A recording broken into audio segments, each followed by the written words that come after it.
you know I've been to my mum and dad's, right? I was talking to my mum about stuff. Oh, right. And she was saying how this flower solved a crime. What happened was there was a murder, right, in an office. So they said it's obvious that someone who works in the office did this murder because that person's only a sort of a typist. He has, you know, they've done nothing wrong. So they said that's narrowed it down, right? So this flower man came in, and he said, "I can sort this out for you." So they said, "What do you mean?" He said, "Well, during the murder, the plant was knocked off the cabinet, Right.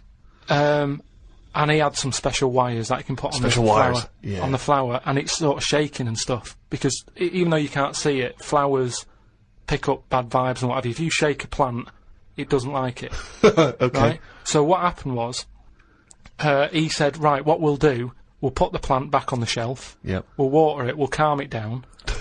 Then get Get a nice cup of tea. then get every member of staff to come in the room and just go near the flower. Right. So don't tell them. So like a line-up for the flower? Kind of. Kind of like a line-up, But sure. don't tell them what we're doing. Just send them in and say, stand by that cabinet where the murder happened and what have you. Yeah. Anyway, it was a long day. They were getting through a lot of stuff. It was a big office block. Yeah. They were going, this isn't working. You know, the flower's not budging. Suddenly, they get into like the last part of the day when they were almost giving up. They call in a sketch artist. The plant gives them a... Some caretaker fella Caretaker, said, go over there. Was it? You Was know, it an so- old man that, I mean, because Scooby-Doo didn't like him from the beginning. No. So, you know, is why is that janitor so evil? They send the caretaker over to the plant. He's going, you know, he's thinking, I've got away with this. Of course. Plant starts shaking, what have you. They did him. Okay, wait a minute then. So, was there any other evidence? Was that the only evidence they used in the trial? Well, no, it's one of them things, though. Imagine it, if you're that caretaker and you're thinking, I've got away with this, then suddenly a plant grosses you up. You weren't expecting that. So suddenly you're off guard. And you go, okay, can't get that chrysanthemum away from me, I did it. You're talking absolute bollocks. That was one of the most nonsense pieces of shit I've ever heard But in my anyway, life. listen, well, it happened, but... It didn't happen. Anyway, this seems one that I think you probably have... You and your father have probably come across this sort of dilemma in the past. And I'd be interested to know what your take is on it. Let me see, this is from Lee Matthews by the look of it. He says, he lives in a suburban area where the local teenagers also live on the same road, and they're running riot. They're smashing wing mirrors off the cars, they're crashing into parked cars on their skateboards, and they're just generally making mayhem, you know, night and day. What can he do to stop this going on? The parents of the kids don't seem to give a damn. Anyone who complains to them, they just say, oh, piss off. You know, the police are useless because they never catch them in the actual act of violence, which is what they got to do to apparently convict them. So they don't know who to turn to, really. It's rather like when a little old lady went and got the A-team, you know. It's a great, and he was dressed as an elderly Chinaman. Exactly. She knew who he was. Colonel Decker didn't have a clue. Yeah. You see, it's weird, because now it has got out of hand. Do you know what I mean? Like, years ago when I was growing up on the estate, yeah, you had problems, but not like you have now. Do you know what I mean? You know, Summers were nice as well, weren't they? Well, it did seem that way, didn't it? Yeah. Right, and... Police are getting shorter and younger. But you yourself kind of admitted in the past that you were something of a tearaway. You didn't do anything but like these kids I mean, here, the but... thing is, I was scared that if I got caught doing it, my dad would go mad. Yes. And I remember smashing a car window by accident and legging it in the lounge and sort of pretending to go asleep on the settee. Right? Genius. And I heard a knock at the door. Chloroformed himself, just to be unconscious when his dad came home. And there was a knock on the door, and I thought, oh god, this is the fella who saw me. I was chucking a stone in the air, seeing how high I could throw it. Of course you were. Did it keep landing on your head? That would explain a lot. And it came down. Chucking a stone in the air, love To it! see how far I could It's throw brilliant. So, you know, I wasn't bothering anyone. Did you by invent that game? Right, Did you get the stone for your birthday? Go and play with your stone. He gave one to Suzanne. Karl, go and play with your stone. The thing is, right, and it came down at a funny angle, and Of course it did. It ate the back of this car, and the back window is the most expensive because it has that heating thing in it. Yeah. In case you got a frosty window. Yeah. So I thought, oh god. So I legged it in, got on the settee, went to sleep, knocked at the door. Genius. It's a brilliant plan. It's a brilliant plan. I couldn't be guilty. I'm asleep. So I love the idea. So the thing is, our lounge used to sort of you could see in from the door, right? So this family who saw me do it saw me asleep on the settee, and my mum said, "Go and get the door," and I sort of went, "What?" as if I'd been asleep. Yeah. I went to the door, like rubbing my eyes, and the fella said, "What did you run off for? I saw you." I was like, "Oh no," and I didn't see my dad. I went out. It was when he was working sort of evenings, so I went out so I didn't have to see my dad. And then the next day I came home from school, and my dad said, 45 quid. Ooh. That's all he said That's when all he he looked said. at me. And then you fell asleep when he went, wake up. You know what I said? No, 45 quid. Now the thing Carl. is, Right. he didn't have to do anything. £45, Carl. Now, I know you were saving up for a brick, but you can't have it. Yeah. But do you know what I mean? It's like, I knew I did wrong, and I was scared that my dad was going to belt me. Yeah. So I was like, I'll be more careful next time. But that was clearly good parenting on the part of your father, because these young tykes, clearly they don't have the what do you do? the father support. I don't even. I don't know If you were living in that street, very quickly, what would you do? What would your approach be? If you were living in his street. What if they'd come home, right, and they just vandalised all your pebbles, right, that you'd been saving over the years, and just threw your gravel away? What would you do if they just... I'd probably clout one of them. So you'd use violence? I think it's the only way sometimes. Sometimes the only way. And I don't mean, really bad, but I'd show them that I'm not putting up with this. Right. And then the problem is you've got their family coming round, and they're probably quite Go angry. to sleep. If you hit a kid and the dad comes down, just go to sleep. Yeah. Just... So, Equally, if you're doing a bigger crime, a bank job or a murder. Remember to take the stocking off your head, because if they wake you up and go, why have you got a stocking on your head? Just go, oh, I had a weird dream. It won't work. It's like with our kid, right? He was. I told Ricky about this the other day in the pub, but it's.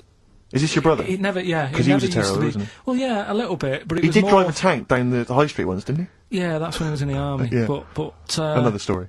But this time, I remember my mum and dad were going out right for the evening, and I must have been about 5, so our Mark was like probably 18, something like that, 16, 17, 18. So my mum and dad go out, and our Mark says to me, "Right, here's a deal. Do your little deal. I'm going to have a load of women round." Right? Deal is, I'll let you have your tractor in the house. Wow, he had a tank, you had a tractor.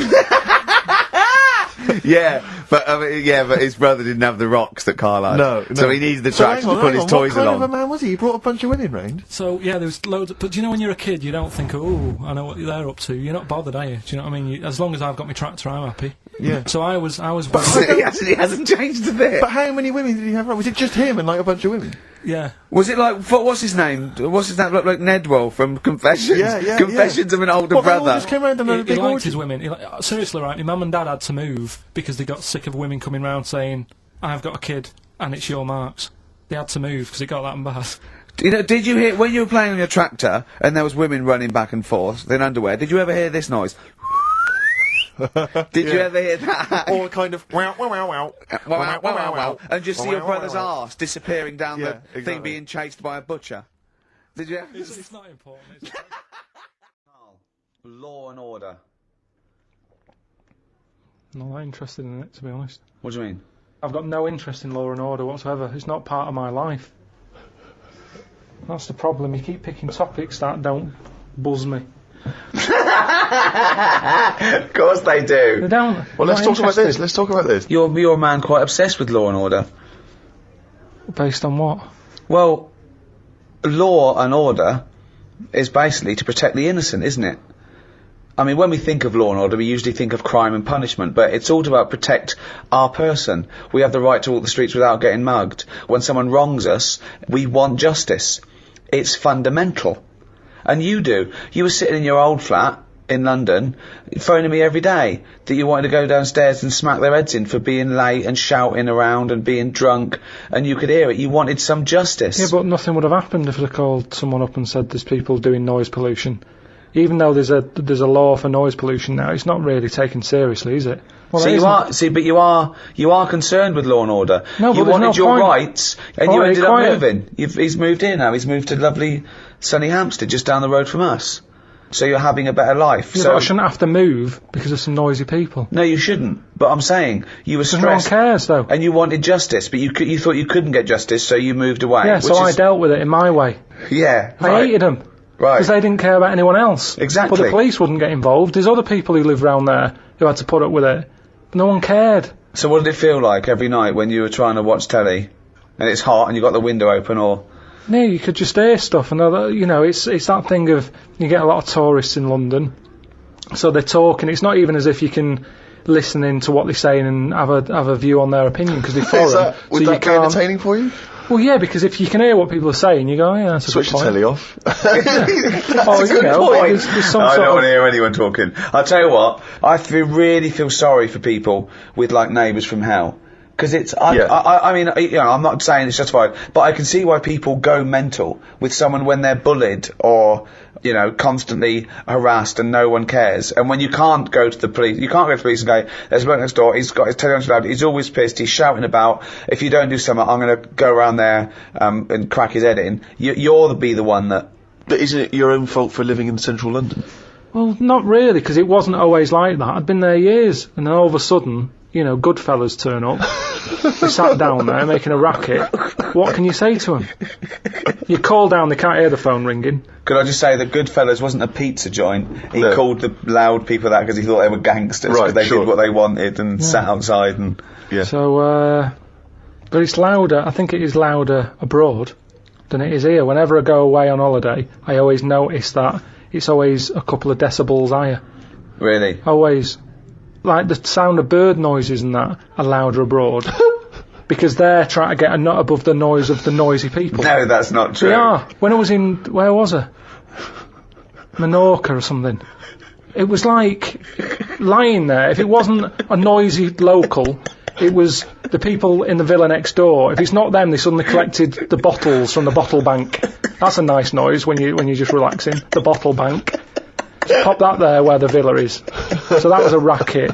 There was always there was just so much noise. Animals, creatures. You can't escape it. It's the one thing you can't escape, noise. Your ears never turn off. No. They're always there. But I've told you before, wear earplugs if you have to. I don't like it. But he doesn't like... He says he can hear the sound of his own art. Well, there's always a sound. Like your eyes, you can close them. My eyes close all the time, and if I don't like the look of something... Yeah. No, but Yeah. if I don't like the look of something, they close before even I've thought about if I want to see it or not. What do you They're think? ahead. What do you think exactly? I just mean if I see something on the telly, or like one of those casualty programmes or something, Yeah. it's like my eyes know that I'm not going to like the look of it. But no. So they close no, quicker. No. My ears, they seem to be interested in everything. Even though I'm not.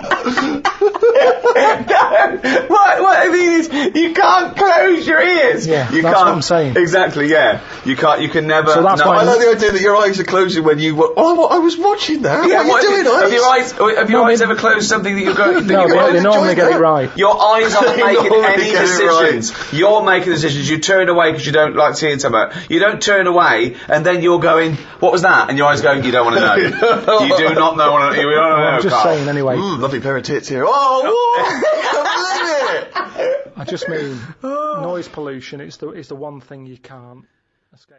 Carl, have you ever been conned? There's always someone doing well out of me. There's always someone if they're a little bit short, we'll go around to Pilkington. But I mean, Rip him 3 off. or 4 times a day. Sometimes I call him up and he goes, right, the washing machine's broken, they came round, they've done this, right, they couldn't fix it, but they had to call it, charged 90 quid. I called the bank and said, no, they can't do that. Turns out they can't do it. It's like a string of things where it looks like Carl's handing out money, like the end of a comic book. He goes, that's for the broken window, and there's for my sausages. It's like a queue of people just taking money off Carl. I don't know, they're normally alright if I'm face to face with them. Really? Yeah, if I can sort of, if I can go in a place, but a lot of stuff now is done on the phone. Yeah.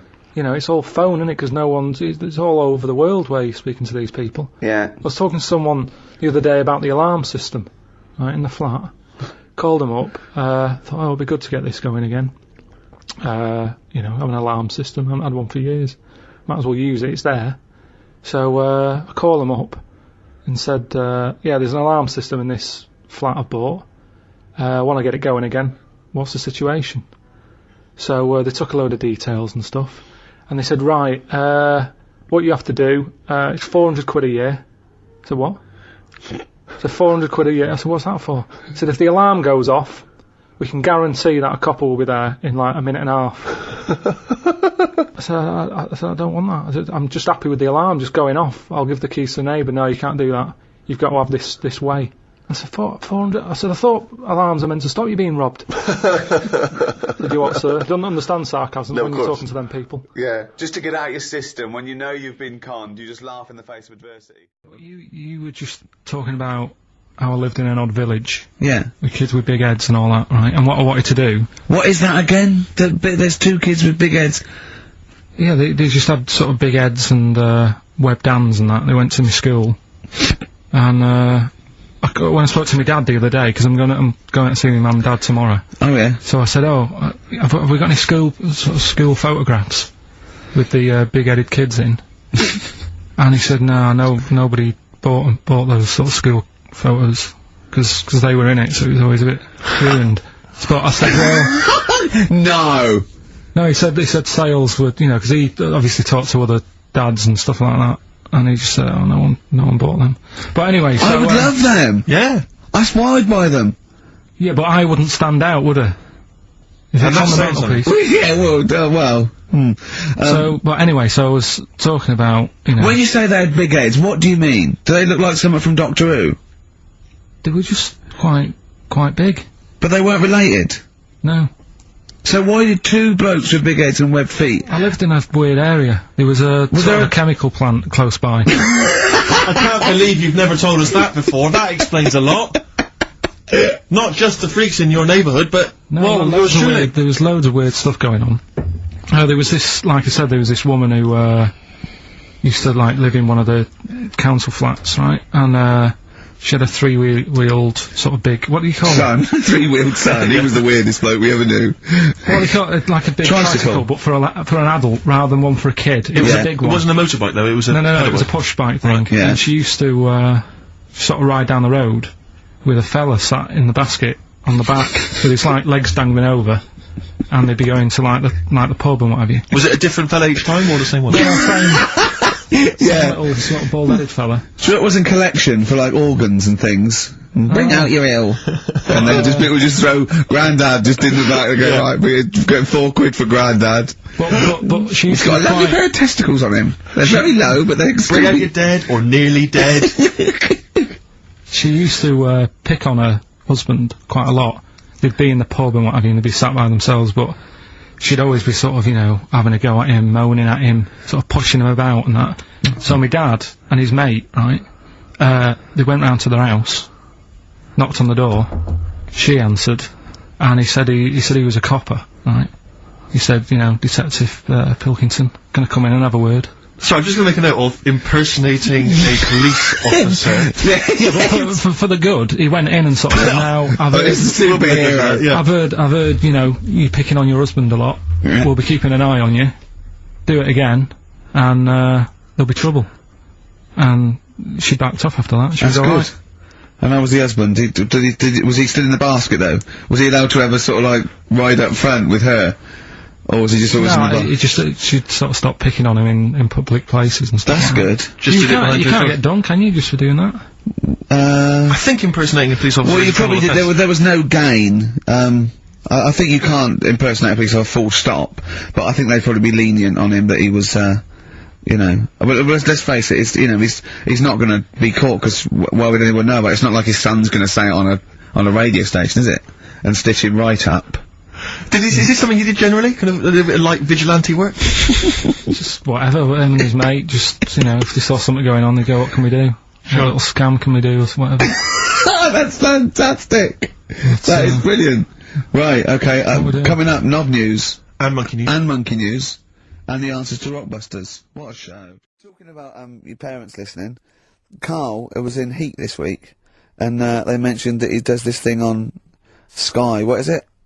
It was this thing with Richard Bacon, some programme about watching telly, and you just talk about what you're watching, and that. And he was annoyed, because he said his parents are out, and so he's not doing it. He's not going to turn up, because they mentioned it in Heat. And so his parents might watch? Yeah.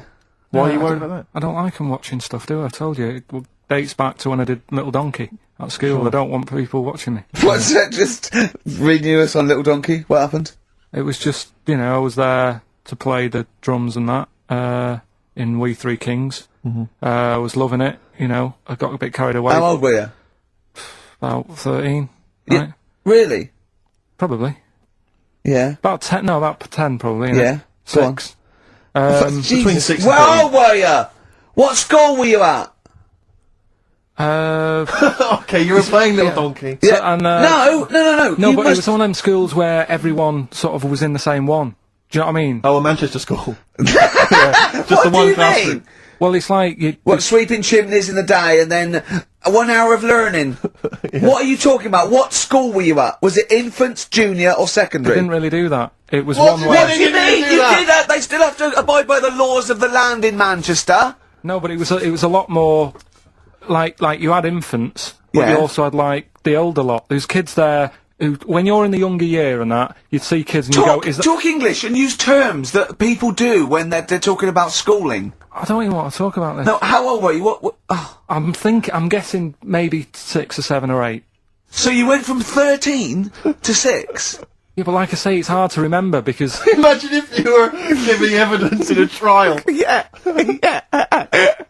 How old were you? I don't know. Yeah. I mean, I don't know. I can't really narrow it down other than 7 years either way. You know, theoretically, yeah, he could get called up for jury service. That's a frightening thought that you came up with before the break. Karl on jury service. Karl could be responsible for someone's rest of their life. Yeah. Because jury service, that applies to anyone. Anyone could get sent the form. I think you're obliged to go unless you have a really decent reason not to. Imagine it was a really, really important trial. But what annoys me is that isn't it supposed to be you're tried by 12 good of men your and peers? true. 12 good men and true. Yeah. Good men and true. But, and women, of course. The only thing I can hope is that the defence attorney would wheedle out Karl at an early stage. Oh yeah, objection. I object. Yeah. Why? I object. Have you heard of something called rockbusters? Yeah. Well, sorry, you can't just object on that. Okay, then what if I tell you my client, standing trial, is a little gay Chinese fella? And here are some of the tapes from XFM. What would you do? He's prejudiced. So how does it work then? How does what work? What do you mean? You just get called up and you have to do jury service unless you've got a very good reason. And it's not, I normally have Mondays off. Yeah. Oh, you wouldn't like that. Oh, yeah, you have to get there at 9 o'clock. I've got to prepare monkey news. Yeah. Oh, you couldn't stand it. Just wouldn't do it. I wouldn't, what would you say? Say, oh, don't get me involved. Because I got involved once. Don't get me involved! No. What do you mean you got involved once? Well, with the police and that, when I lived in Manchester, I saw a bit of car crime going on. Right. And I got involved. Hassle. I'm telling you. How did you get involved? You phoned the police? Yeah. Yeah. Because I thought, well, I know, well, that's just it, but I thought I'd hope somebody did it with my, yeah. So, and it's just a hassle. Loads of phone calls. Canary. Having to stand on a balcony of this, tower block that I lived in. Police shouting up at me. I'm stood there with my underpants on, right? And what it was, a car had been robbed, right? Mm-hmm. So I call up the police and that, right? Said, right, listen, car's been robbed. And they said, where is it? I said, I don't know, just across the road from where I live, right? So I tell them where I live. And where do you live? How old were you, 13? So she's asking loads of questions and that. I'm saying, look, whilst you're asking all this, they're actually getting away, so, will we leave it? And she's like, no, we'll track it down, blah, blah, blah. So I said, well, look, I work nights. What could you see? You could see some lads just pushing a car. Pushing a car? Yeah. That's how they steal cars in Manchester, is it? Yeah. Everywhere else in the country, they're getting in, they're driving them away. In the south, they drive them away. Exactly. You usually sort of like In start the Manchester. engine. You get away a lot faster. What do the police do? Push their panda car after them. Exactly. Say, come on lads, don't cheat, don't get in the car. They're just pushing it. It was late at night and that, and I suppose okay. you don't want to start the engine. Of course you don't want to wake people up knowing you're nicking cars, of course you don't. Alright, No, so... no. So, is it Late at night? Hold on, they weren't gay. They weren't gay, were they? They were out late, really? Come on, Karl, so what happened? So, anyway, I said, look, don't call me back, I'm going to bed, right? I've got work in a bit. Brilliant. So, Let's go, what? So that was that, right? Where were you working? Next thing, right, phone's going, hello, it's the police again. I said, oh, I told you not to call me. Right? I told you not to call me at home. So, they said, right, the police are outside, can you go on your balcony? She's like, oh. So I'm 10 stories up, right? Stood on the balcony with like my underpants on. Yeah. Right? And the police are saying, where's the car? And I'm saying, I don't know, they've gone down that road now. So I'm trying to point to them. They're shouting up, saying which road and all that. And I just thought, why did they get involved? Yeah. I don't think they found it. No. It was hassle. The blokes were pushing it too fast. Exactly. They were in the next street by now, weren't they? This don't get involved. Don't get after that. And imagine him being on some sort of trial where it's like some sort of mob affair. Yeah, gangland murder. Imagine him going into the witness protection. The police just explaining to him, your new name is Jeffrey Peters. Why can't I be called Bruce Wayne? Well, no. Mr. Pilkington, listen. Imagine that. Do you know what witness protection is? Oh, go on. Amazing. Look, it's when supposing you were to give evidence against the mafia, right? You've done a job for them and you had to give evidence against them, right? Right, well, if you're going to do... I mean, all I did was 2 kids nicking a car. Yeah. Don't start messing with mafia. No, listen, of course not, no. But imagine you were in the mafia, and that you got caught doing something, but instead of going to prison for the rest of your life, you said, oh, well, I can give you Mr. Big, yeah? So they go, okay, give us Mr. Big and we'll let you off, right? So the police go, right, okay. I got handed this leaflet in Soho.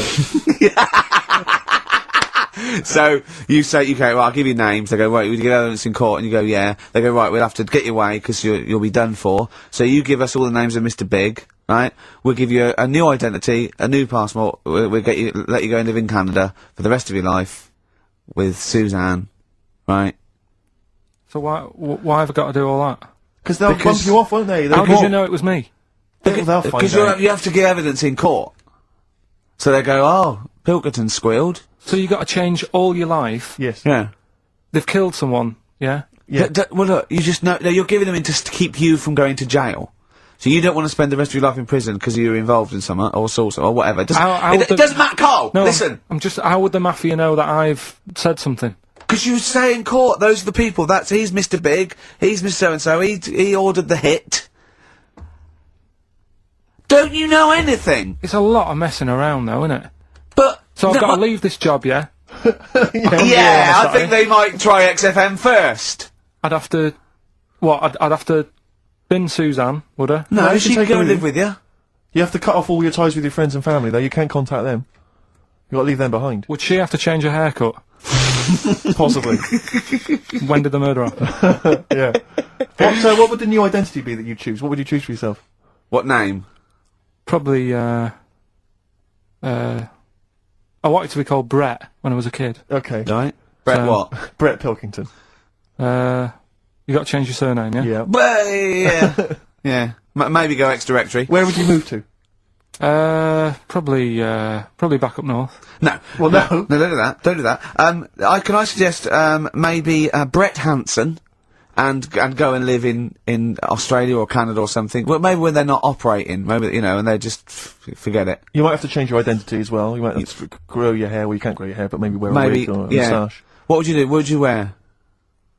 So, like an afro or something? Something like that. That would be brilliant. That would be absolutely brilliant. And I've got to do brilliant. all that just because for 5 minutes I stood in a court thing. Yes. And said he's the one who did it. Yes. Yeah. Well, why can't I just wear the afro and the glasses when I'm in the court? Say my name's Brett, right? Yeah. Change my voice a bit. He did it, and they go, thanks very much. I go off, I carry on my life, That's I'm still coming in here on Saturday. I don't know why they haven't thought that. That is genius. I That don't discounts all the witness protection scheme. Why don't they do that? Yeah. So they go, well, I'll go to court as Brett Hanson Yeah. with an afro. I don't like that. Yeah. Right, and then when I come out, I'm back to Karl Pilkington, still talking like that, but without the afro. That is perfect. You've got... Why don't you call the FBI and say, listen, I can save you billions of dollars a year. You're a genius, Karl. Right. I have a fascinating tale to tell you, Karl. I think you'll be intrigued. When I do junkets for films in America or Toronto Film Festival, I was assigned a security, and I've had security before. I often have security. They just sort of get you in and out of the car, and usually just to control sort of autograph hunters and things. But this time I was given a security, and he came in a suit. He looks about 30. He looked quite unassuming. I thought he was from just a security firm, and there was a couple of them. And first of all, they were talking to each other, and I thought, wow, the stakes are higher here. I don't know. I don't know why. And they drove us to the hotel, and there was loads of people going to the hotel. I mean, much bigger stars than me. You know, there was Ed Norton and George Clooney, and they were going in and out. And he goes, we can go past these. And he called ahead, and he knew everyone. He just knew everyone.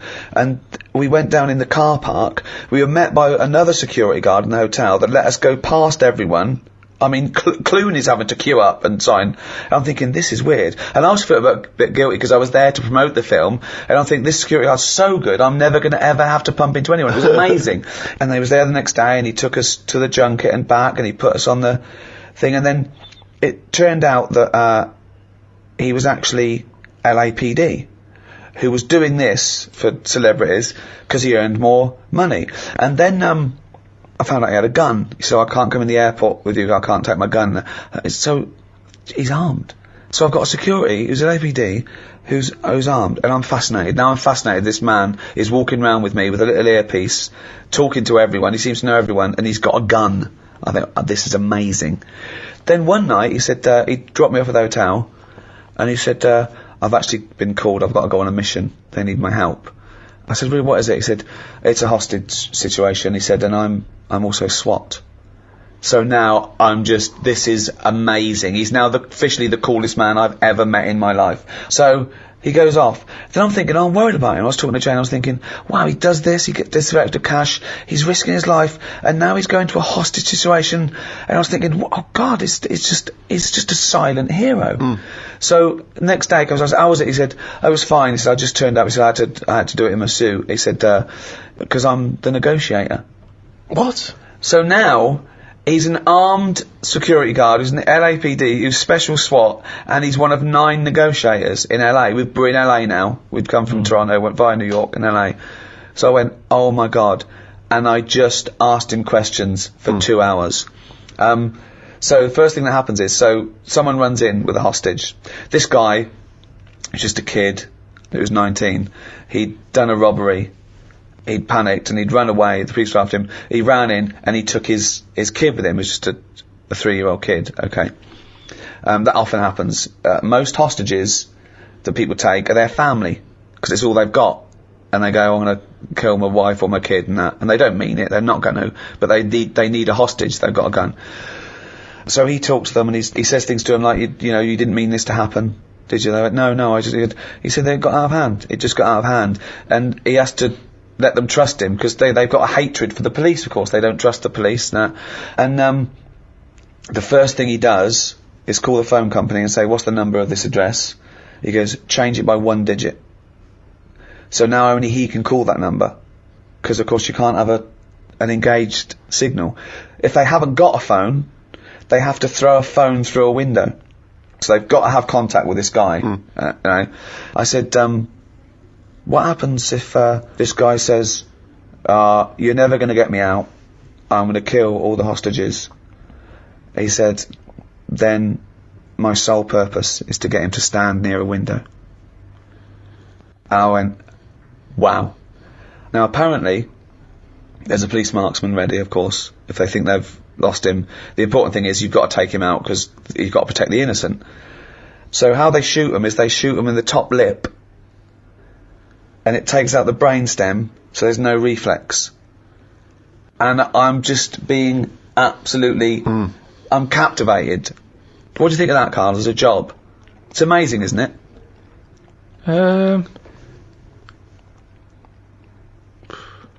Yeah, I mean, once you've done one, though, it's like any job, isn't it, I suppose? Yeah. Once you've done one. Yeah, not impressed? Boring, yeah. No, it's good. Could you do it? Do you reckon you could do it? Do you reckon you could negotiate someone out of a hostage situation?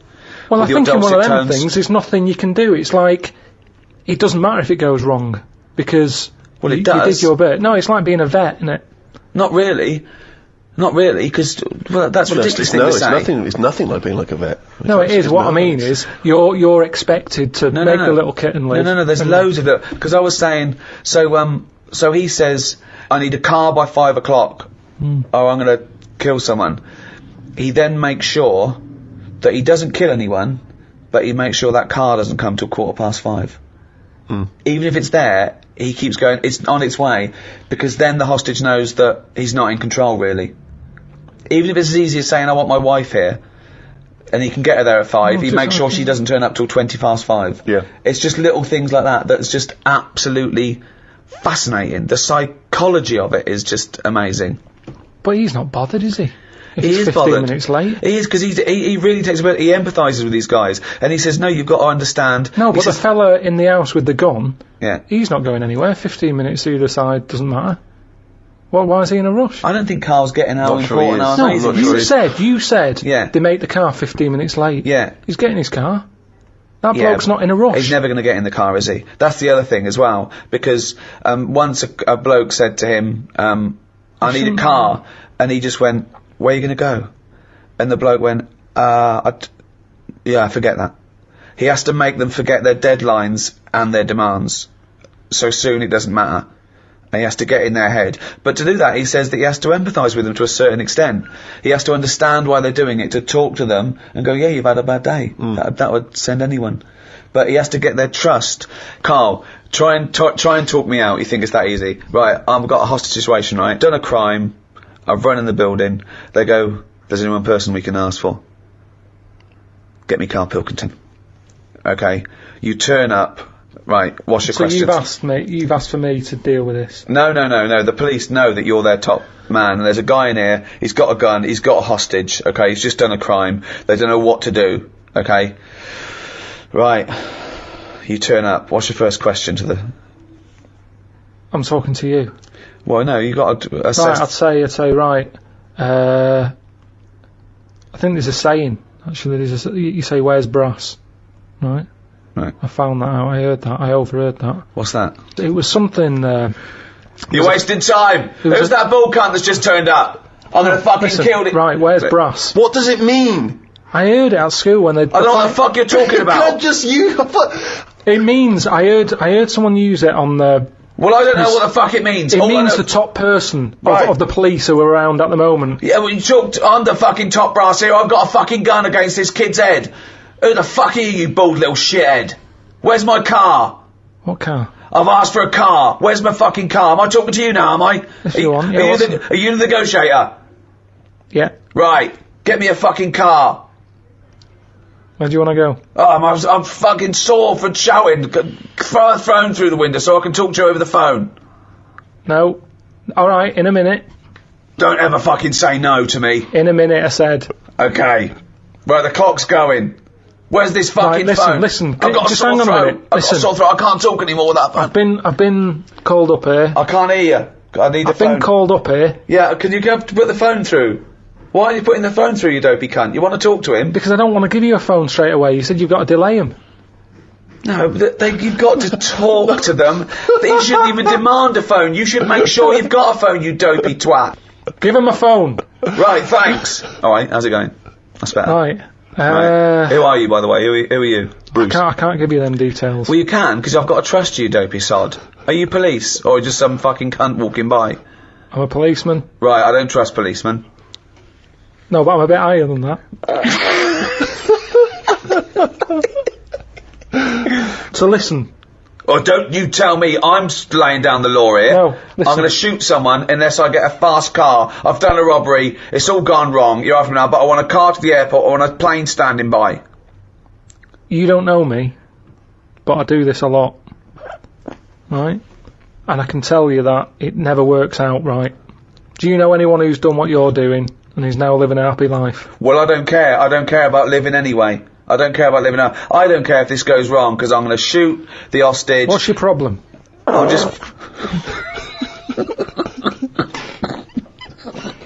think you've got the wrong attitude, mate. I think you've got the wrong attitude here. No, but this is... to be honest with you, this was my last week. Why are you telling him that? Because I want to bring him down to my level.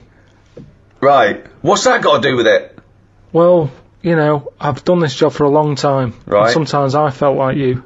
I've been, you know, even though I'm on this side, you know, sometimes I feel like, oh, I've had enough of this. Right, well, I haven't enough, but I'll tell you, I don't care about living or dying here, so if I don't get a car to the airport, all bets are off. I'm killing everyone and then myself, so you'll be a big loser. You will be a big loser, son. There you go, I've given you the clue now, Karl. He doesn't care about getting away with it. Now you've got to get him to stand near a window. You've got to take him out. Because I've got a gun to someone's head. You can't burst in, right? You've got, what, come on, how do you get him to stand near a window? Oh, I bet you're hot in there.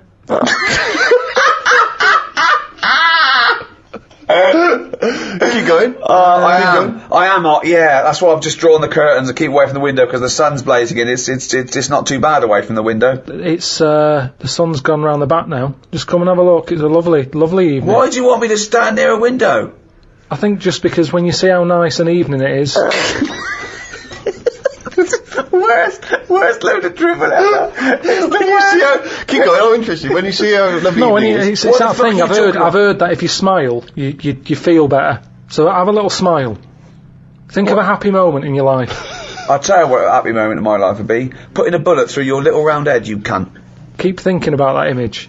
Right. And you can see that round head. Just come to the window, I'll show you the round head. That would probably work, actually. What? No, I'm not going to come near the window. You come near the window. You come near my window. Are you coming near the window? No, not yet. Where? Delaying it again. Right, I'm coming near the window. Well, I'm going to shoot you if you come near the window, you dopey prat. Well, why? I thought we were getting somewhere here. No, I'm going to shoot you. I've conned you. I've negotiated you to come near the window, and I'm going to shoot you in the head, you prat. I'll just leave then.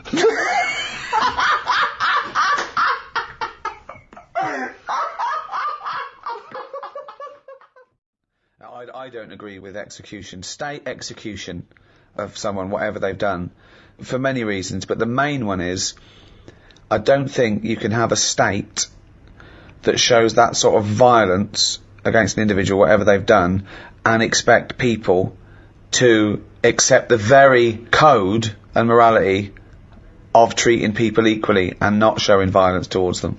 Karl, where do you stand on the tricky issue of capital punishment? You've given it some serious thought, I imagine. So what, you asking me, like, should he be on death row? Well, should someone flip the switch, send him to his death in the electric chair? Yeah. That was the least considered. Yeah. I mean, I saw a little bit of flicker behind the eyes. I don't know what. Well, just take us through the mental process that you arrived at the yes with there. So you've been. No, I remember that because there was quite a brief gap there. I just was thinking, it's not a nice job if you work in there and you've got to flick the switch. Right. But I was wondering if it's possible to just do it so it's linked up to someone's switch. What do you mean? When they put the lights on or something. So it's like sometime tonight when the sun goes down and people start putting the lights on in their house, it could happen. But we don't know what household. They might be away on holiday, so you might get an extra 2 weeks. But at least that way, because for me, the worst. You should say that. This is not the question I asked. Was whether we were talking about the morality of whether you put someone to death. But he was thinking about. He was thinking about literally the practicality of flipping the switch. Well, no, I think that aren't you talking about the integrity of the person who knows or knows not that they've put someone to death, like a firing squad, like what they used to do sometimes in the First World War when they had 6 riflemen, but only 5 were blanks and one had and no one knew if they were the person that killed them. Yeah. So, but my point is, you do agree that someone should be put to death for a terrible crime, do you? You've got to have something there to stop them people who don't care, haven't you? Nature's done it in a way with bees.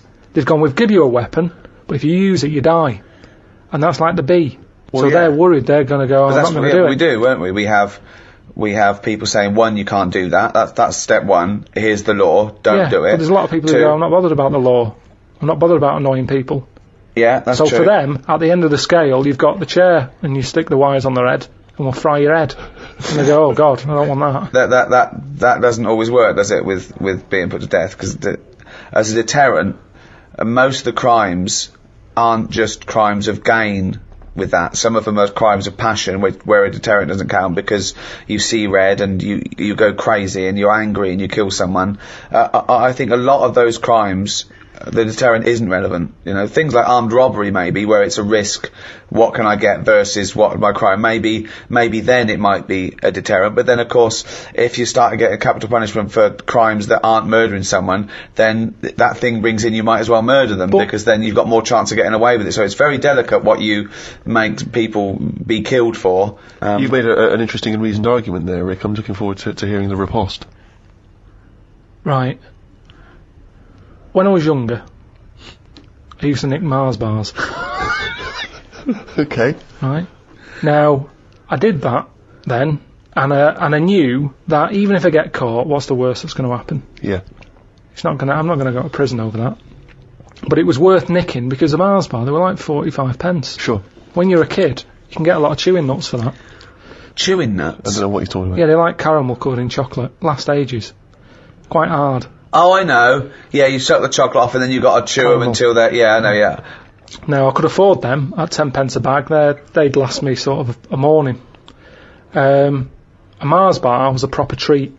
There's a lot going on in there. A lot of chocolate, a lot of caramel. Yeah. Like I say, 45 pence. Yeah.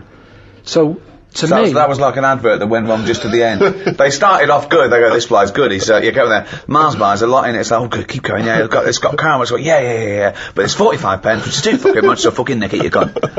But, when I was younger, that was worth a risk. Because I knew that I'd be getting something worth 45 pence for free. You weren't going to get the electric and I wasn't going to get done. So the stakes were high, the risk were low. No, wait. You mean the stakes were high, the risk were low? I think he's just trying to sound cool. The stakes weren't high. The stakes are what can happen to you, and the risk. The stakes and the risk are the same. The risk is the stake, okay? Yeah, unless you're nicking meat from a butcher's, then the stakes are high and the risk is low. I don't know what the fuck you're talking about, but what you meant was the gain was high. The game was high. Yeah, the game was high. Yeah, the risk was low. Yeah. But it wasn't, was it? Because 45p isn't a lot unless you're a kid. It is when you're a kid. It is when you're a kid. Because I was getting 50 pence. But then surely getting caught for nicking a Mars bar's higher when you're a kid.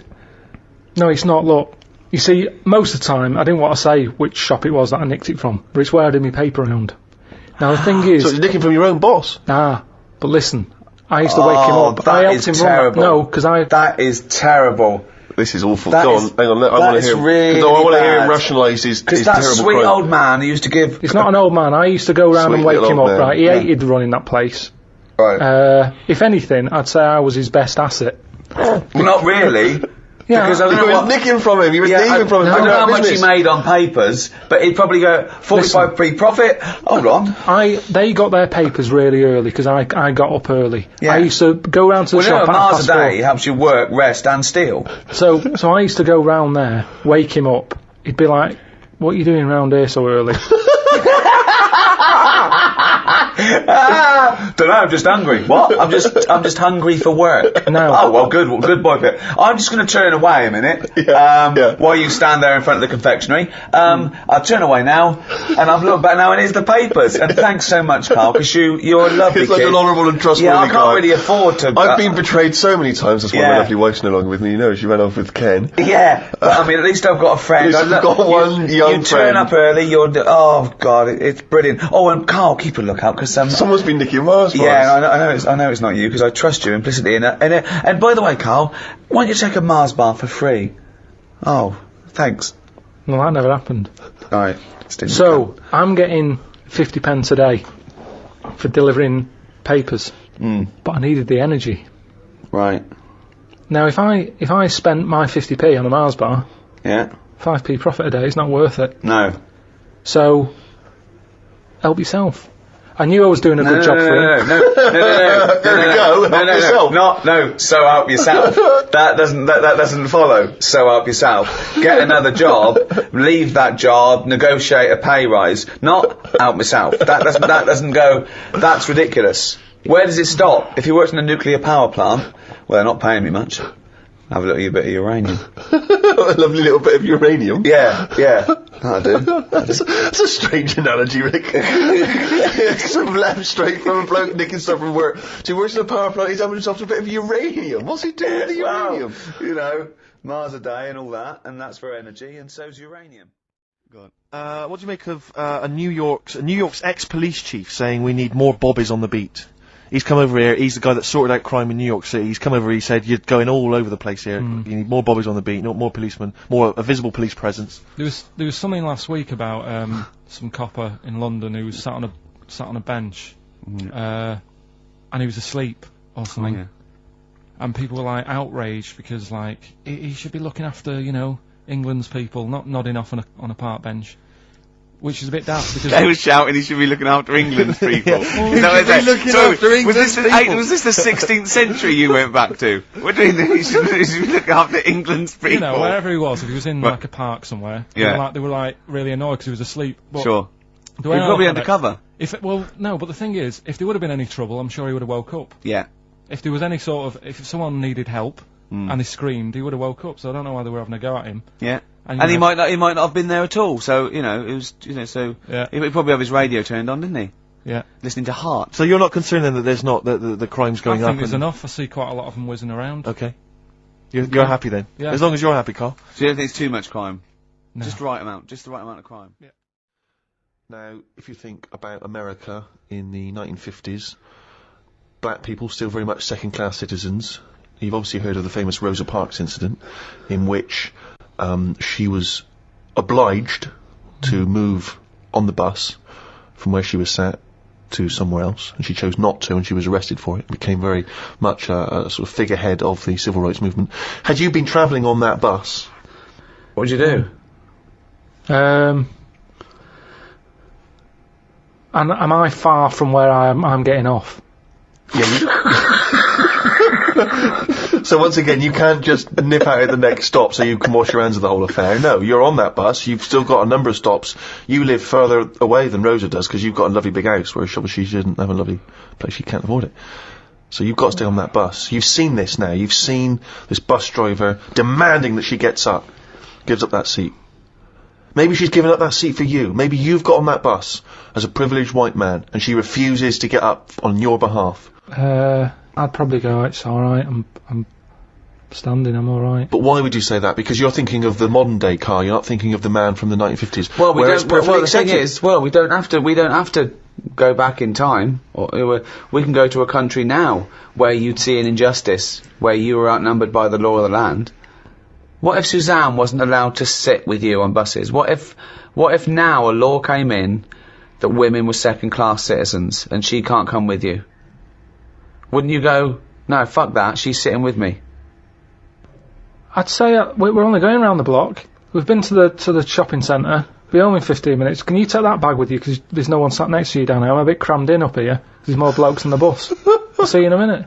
It's not a big issue. I've done it on the train, where I've booked tickets and they've ended up being different tickets. And I've gone, I'll see you in an hour and a half. I've got an iPod. But So you went first class and she was in the that's bulk. luck. That's luck. That's circumstance. One is policy. Surely you can see the difference between a principle and a bit of luck.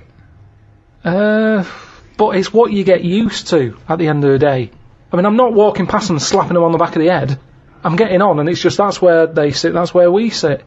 Like men and women going into a separate toilet. Karl, let's put this to I mean, obviously, this is too much for your head to... You're on a bus, right, and there's a few white people, and they're... I'm the driver. And they're being racist to a black kid. Right, I'd go, if I'm driving, I'd go, listen, lads, stop that, will you?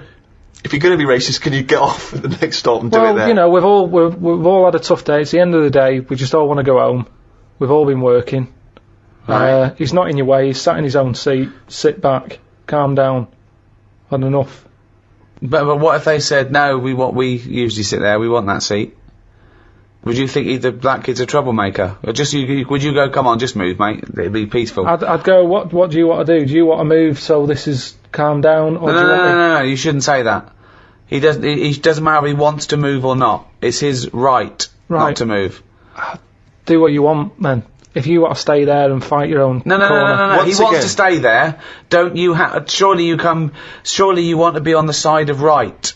I'm just doing my job here. I'm sat driving a bus. I'm driving a bus for 30 quid a week here. I'm getting a load of grief off some people at the end of the day. But think bigger than the bus rule. It's not just a bus thing, alright? Just imagine that you're not a bus driver.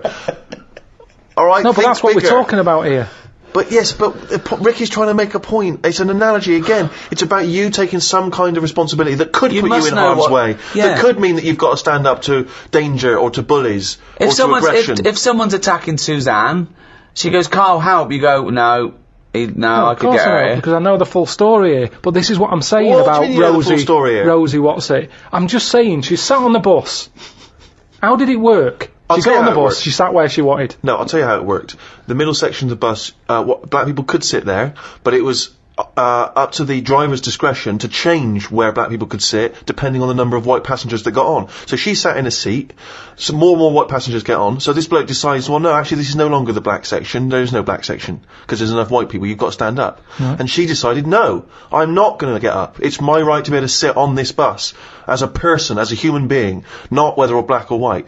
And that was why she got arrested. Well, she lost in the end, didn't she? What do you mean she lost in the end? There's a black president. Yeah, but it's not because of her getting on a bus. That's just because times changed. Yes, in a way it is. I don't know. Because she became a spearhead of the civil rights movement that was spearheaded by Martin Luther King. But all those little things go towards change. On a different bus, on a different day, it might not have turned out that way. That's what I'm saying. It might have been, you know, someone else who goes, get off, who's been in a right mood, might have been in the pub all afternoon. And she's there going, I'm not moving, and he's fed up, he's up to here with it. Sorry, so she's pissed up now. She's pissed up now. No, the person sat next to her. Yeah. Might have even been a black bloke who's been working hard, and he's like, I don't want this. But it's interesting you say that. The bus pulls over, the police are called in. But you say this, it's interesting you say that, because in the Rosa Parks incident, there were a number of other black men, all of whom did stand up. I think 5 of them were there, and 4 of them stood up, and she stayed sat down. So there was 4 people there who did choose the easier route, the easier life, and she stayed sat down, and she's the one who went to prison, and she's the one who's remembered, because of what she did on that day. It's difficult, innit? If I was on there, I'd weigh her up. You know, is this woman doing this as like a good cause, or is she just a trouble causer? Because she just seemed like, you know, I'll do what I want. Now that's fine. You'll always get people who do what they want, and they do change the little rules along the way. But I bet when she was doing it, it wasn't like a big stand up. This is the day I'm going to do it. It's just happened to. She was fed up that day. She didn't want to get up. Lazy. She might just go around law breaking all the time, and she's remembered now because she'd made a change about bus seats. But when she got up that morning, did she say I'm going to do that, or has she been fly tipping before she got on the bus? This is what I'm saying. Is she just you know? No, she's not a troublemaker. She's someone who already had a burgeoning interest in the civil rights. I mean, I really thought the Rosa Parks incident was pretty cut and dry. The fact that Karl's managed to find an ambiguity in it is extraordinary. I love it. Tell me something else about Rosie Parks. Oh, for God's sake. I don't know what she's got to do to win you round, Karl. Honestly, I didn't realise it would be this difficult. I'll tell you what is annoying. What? Steve's told me about a film that is about a monkey going off with a woman. The Charlotte Rampling thing where she... It's a film called Max Mon Amour. Yeah, she has an affair with a monkey. Go on. Yeah. Oh, what happened? You wouldn't like it. We can't go into You wouldn't like it. news. You wouldn't like it. It's not like, it's weird, and you wouldn't, Karl, it's not like a nature programme where he wears a bowler hat and can talk. Okay? The nature programmes that you seem to see. Yes, I'm trying to think I haven't seen that one. No! Yeah. Come on, do monkey news. Well, monkey news this week. Play the jingle. Oh, chimpanzee that monkey news, you Right, it's about this monkey that was knocking about in the 1950s. Right. It was known in the sort of LA area, right? And apparently, again, I haven't really checked all this out, I've just picked up bits that look interesting. Yeah.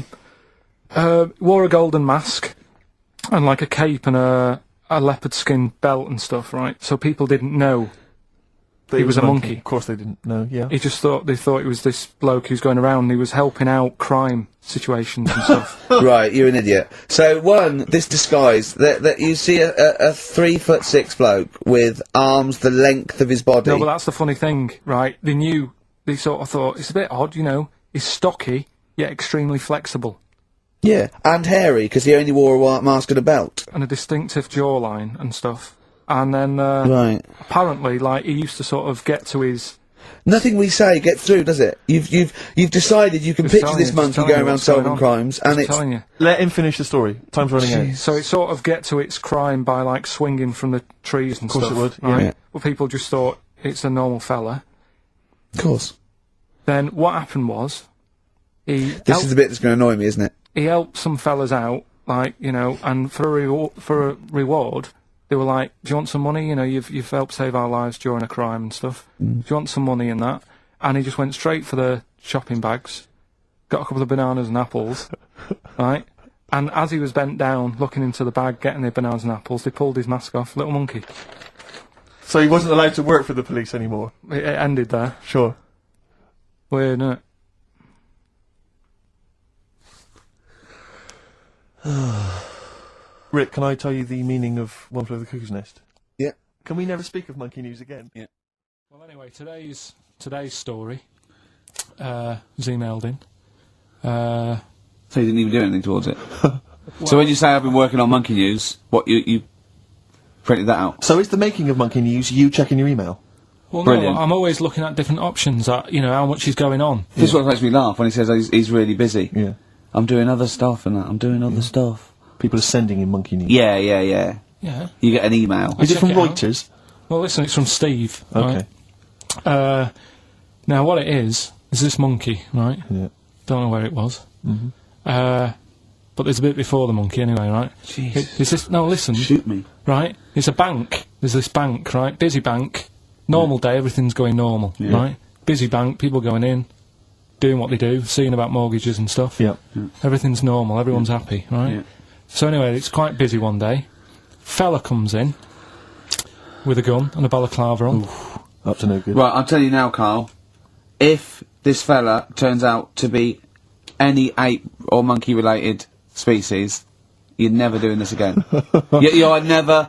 so just, if you want to finish it, it's at your own risk. But if this fella who robbed the bank turns out to be a chimpanzee, that's the end of monkey news. Alright. Okay, let's hear the end. It's a lovely day in a lovely bank. Everyone's happy. Everything's normal. The man comes in the balaclava. Man comes in, Is it a man? starts waving a gun around. Shut up, Rick. Let him finish the story. Starts waving a gun around, Yeah. right? Up to no good. So everyone's thinking, oh God, wish he didn't come in here, it's not going to be a good day. How tall is the man? Shut up. Let's hear it. Everything, oh God, and he's telling everyone to get down on the floor. Yep. In Everyone's what, in thinking, English? In English? Yeah. In Think so? English. Yeah. So everyone's panicking, everyone's getting on the floor thinking this is it, it's all over. Yeah. Just when you think, It couldn't it's all get bad any worse. news, Yeah. it's all bad news. Doors swing open. Little monkey wanders in. God, it's worse. Shut up, Rick.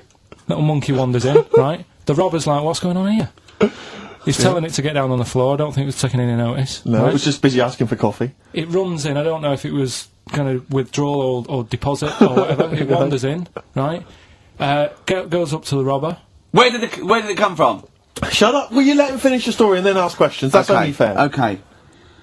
Wanders in. Runs up to the fella with the gun. Takes the gun and the bag of money off him. Everyone's like, yay, we've been saved. Then the monkey starts backing out with the gun and the money. Shut up. see you later. Sit down and I'm not having this. And Here's the end of the story. It does a runner with the money and the gun. No one's seen it since. You are an idiot. I mean, you have said some stupid things in your time. What are you talking about? It's a story that happened. No! What are you talking about? What do you mean it backed out? It came in, was it an accomplice? Was it an opportunist monkey robbery? What are you talking? Think, Carl! Think! I know it's mad. That's the idea of monkey news. We're telling people how monkeys are pretty, they're mental. Yeah. They're up to no good. What do you think? They've never seen the monkey since. What, did he have a getaway car waiting? Did he swing his way to freedom? Where was this? There's no details. Don't talk rubbish. Well, Steve emailed it in. He's got it off the net. And the funny thing is, Can I the see funny it? Have thing you got is, the information there? yeah, the funny thing is, it wasn't just him who sent it. I had that a couple of times. So a few people obviously read the story and said, that'll be good for monkey news. It doesn't say anymore. It doesn't say if he went off to Spain. It doesn't say, if he's on Crime Watch. Yeah. It doesn't say any of that. It's just saying that's what he did. That's the story. And that's what monkey news is about. I've heard that they're making a movie version with Phil Collins. So I look forward to that and Julie Waters. So that's this week's monkey news. If you've got any, Well, anything no, don't bother. in your 'Cause that's town. the end. No, that is the end. That's the end of monkey news. No more monkey news. Alright.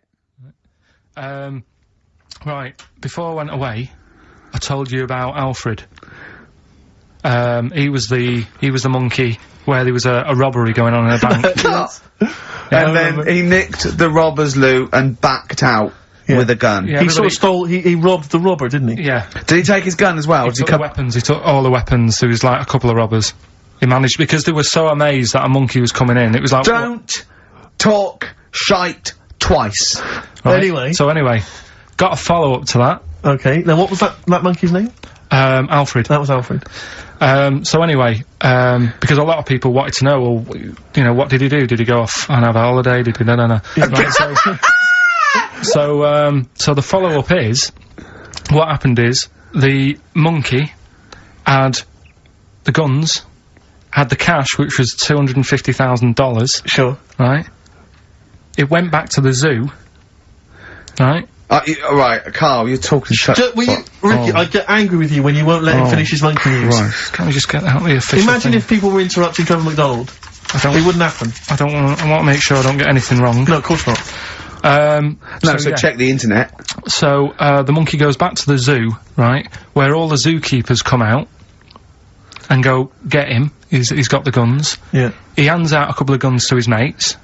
What? His monkey mates? His monkey mates, so they've all got a couple of guns each. Oh, Carl, Steve, I can't, mate. I cannot Just stand it. Honestly, I want to scream. Please, I really get annoyed with you. They tried to do him a deal. They said, how about if... I'm going. Tell him that. I'm not going. No, I can't. Step out for a minute. Okay, we'll just do it. Look, don't listen. Step out, and I'll paraphrase what I hear for you when you come back in. Step out now, please. I need to hear the end of this. This is monkey news. This is important stuff. Right. Right. Ricky now has left the room. He cannot bear to hear, which is surprising to me. Right. So anyway, so yeah, they've got the money, and they say to the zookeepers, how about we give you some cash? Yes. And they go, sorry. Hang on. Sorry. The zookeeper said that to the monkeys. Yeah. Right. No, the monkeys who have got the £250,000 Right. say to the zookeepers, we'll sort you some money out if you let us go. Sorry, the monkeys say to the zookeepers, we'll give you some money. Yeah. You don't see any problem with that?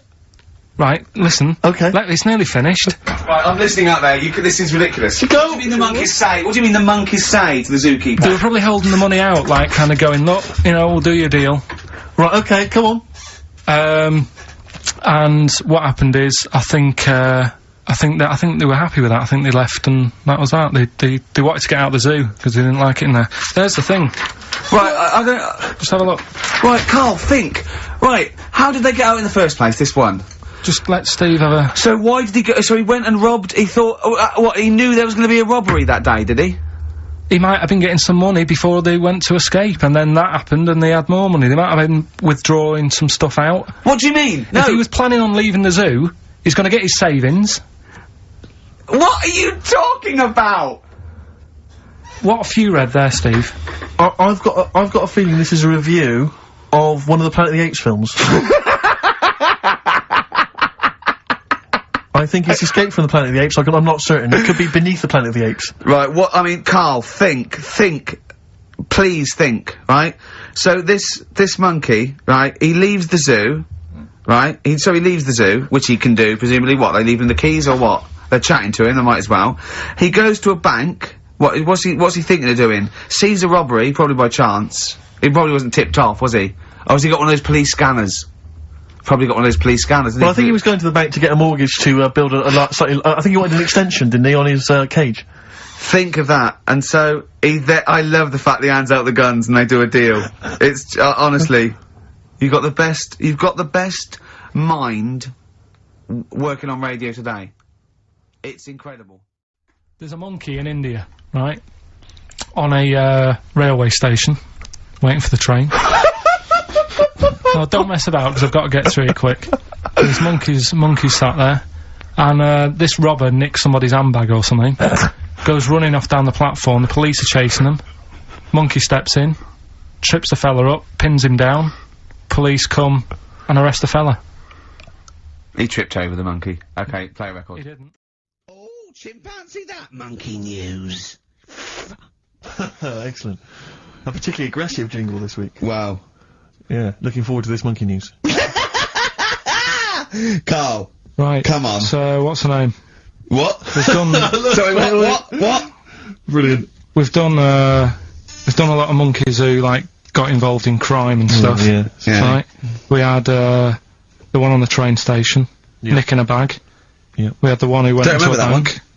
Who cares? Went into a bank. And walked out with the money and stuff. Yes. Right? Didn't happen either. Next. But the thing is, you never sort of found out what happened to them. If they sort of got worse, got more involved into crime this and monkey stuff. news update. That would be amazing. Brilliant. What they found out in India is, Yeah. they've got a prison. It's just for monkeys. You mean wild animals? You mean a zoo? Yeah, a zoo or a kennel or something where it's been gone mental or something. No, it's a prison. Yeah, Prison. does it have fraud cases? It's mainly sort of animals that are attacked things. It's mainly violence, I bet. That's my that and theft. Say it again. Stuff. Theft. Say it again. Theft. Say it again. Robbing. No, let's go back to that word. We're going to keep doing it. We've got 6 minutes. You're going to say the word right before you go to Hastings. Well, you say it. No, well, because then you know how to say it. Well, all right, robbing then. It's been caught robbing. Say it again, though. So Who's robbing? Who's robbing? So they've got this prison. Right? This is extraordinary. Say it again. No, you're not going to say it? No, go on then. So they got a prison for them, right? And there's 11 of them in there, 11 monkeys. Right. That are in there for life. Because that's... I think there's one just got out on parole, right? No time off. But there's 11, I'll give you the bit of paper because I thought this was... Weird. You thought it was a bit weird. Now, Carl, what are they in there for then? Because I mean, they're in there for life, so I'm assuming it's murder, is it? Premeditated murder? They're not crime bosses, are they? They're not. Are they the prostitution and gambling? Are you sure they're not just the pawns and the head sort of like orangutans up a tree going, remember, you don't know me. You're on your own. If I go down, you're all coming with me. You take some of your gorillas down there and sort him out. Oh, the great banana robbery. I wonder if they get them. Right, go on then. Okay, let me see. Now, I don't know what source this is, as ever. Is it ever stuff back of a fag packet found in a toilet? Well, no, I mean, someone's clearly, if this is nonsense, then someone's clearly gone to a lot of effort, because it does open with the headline, Parole Unlikely for Inmates of Monkey Prison. Yeah! Officials say 11 inmates at India's only monkey jail. Officials? Now, what kind of people work at a monkey jail? Where do you work? It says officials say 11 inmates at India's only monkey jail are unlikely to ever be released. The prison in Patilia houses monkeys apprehended by game wardens in Punjab state for thieving and attacking people. The Daily Telegraph reports how the monkeys at the prison in Montebello snarl and glare at visitors from their heavily barred cages. 2 monkeys were released a year ago after exhibiting good behaviour for 18 months in the jail. They have remained out of trouble. Prison can work, that's good. So all 11 monkeys. They were aggressive wild animals that were taken away from the public for their own good. And robbing and that. Wildlife officials believe part of the problem has been caused by thieves training monkeys to help them. Lorry drivers training monkeys as guards for vehicles, and itinerant entertainers using ill-treated monkeys as part of their act. It's the monkey that takes the rap. It's a shame, that, isn't it? That is awful. They didn't know what they were doing, did they? Oh, so there you go. What do you think of that though, Karl? If you could visit them, like Lord Longford or something, what would you say to them? You go there and you get a visit a week or something, you know. So can you get us a video? Alright. Do they get conjugal rights? Do you reckon? You wouldn't be interested in that though, would you? They get what? Would you be happy to give them their conjugal rights? Yeah, would you? Fair enough. Alright. Off to Hastings. Off you See you go. later. Society is one vast conspiracy for carving one into a kind of statue it likes, and then placing it in the most convenient niche it has. So one saying, no, this is why we're moral people. The society is great for us. It turns us into responsible people, okay? And we should love that society and make sure it's perpetuated. But Bourne said, no, it's just a way to mould someone into what it likes and put it into a little box so it can't hurt anyone. Yeah. Okay, yeah, that's not, again, it's... No, both of them are right. Both of them are right, but they're contradictory. They're both opinions. They're certainly opinions. But I mean, I don't know why I am the way I am. It just happens, doesn't it? You know, I don't like killing a fly. No one would stop me if I did. But there's something in me that goes, don't do that. Right, so this is a very important theory, because you're basically saying, well, you could be saying one of two things. You could be saying that goodness is innate. Not likely. No. Or he could be saying that there's a morality that transcends rules and society pressure. Whether or something's legal or not doesn't mean that you have to do it because it's legal, and it doesn't mean you don't. Yeah? Is that the one you meant? That's what I meant. There was a bit of trouble in our yard the other day. Right. Between a wasp and a cricket. No, the thing is there any point to this at all, or are you just going to tell us you saw? Are you going to extrapolate some analogy from this? I think so. Okay, yeah, well, let's see. So there's a wasp. Yeah, well, so look at the whole scenario.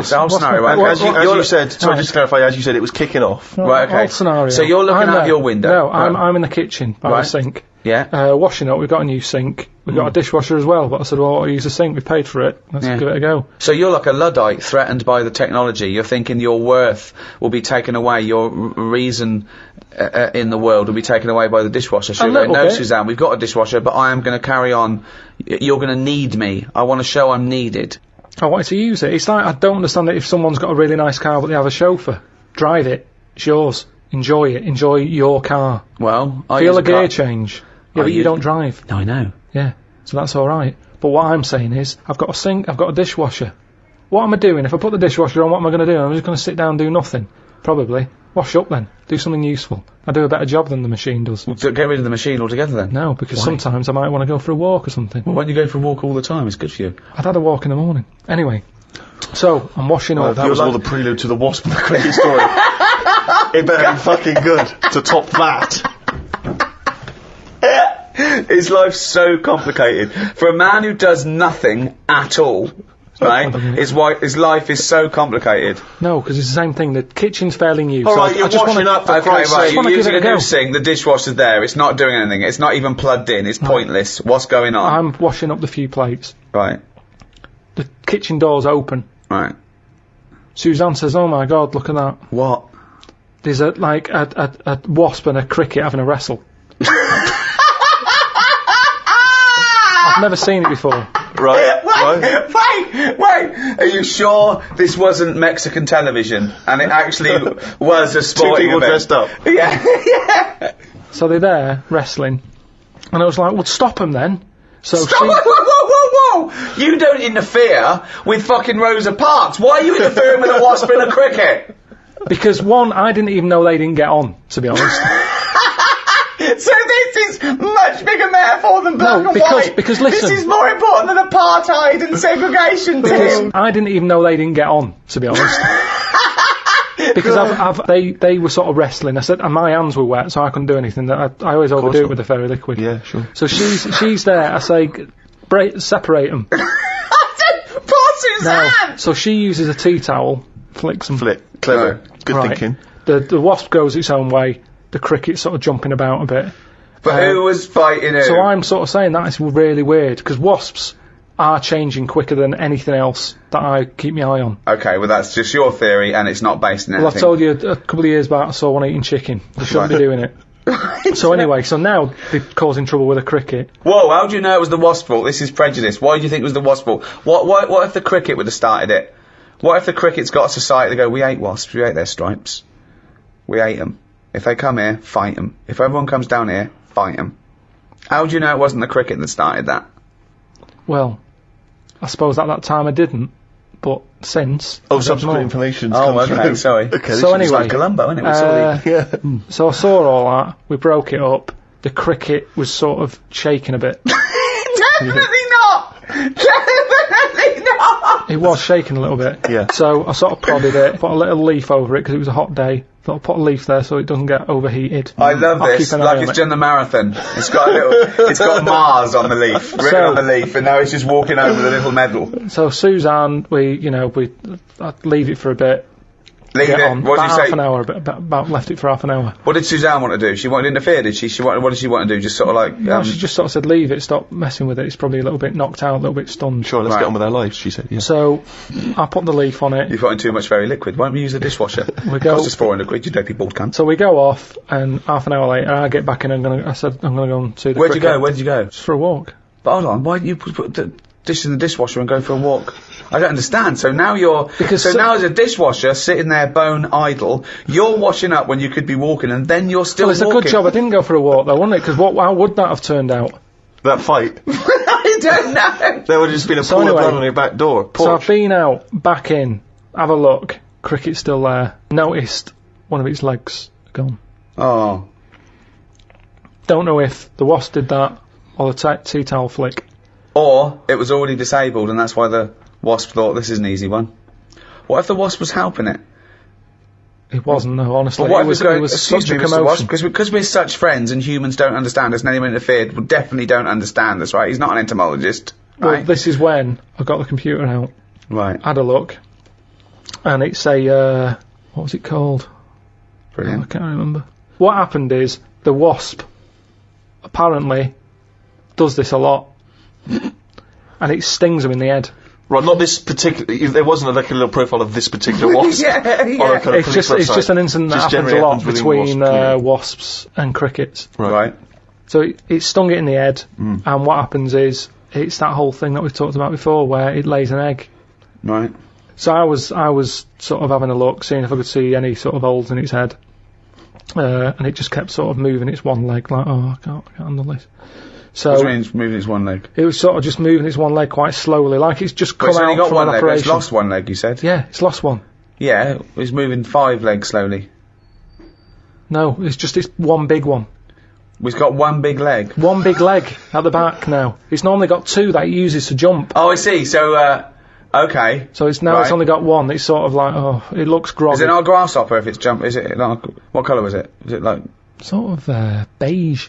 Oh, it's probably a cricket. Yeah, So anyway, it's important. So you were worried that crickets aren't aware of the dangers of wasps. You did a bit of leafleting amongst the cricketing community. I just had a look online and saw that, it's a popular thing that happens. It's sort of like a bit of a mugging.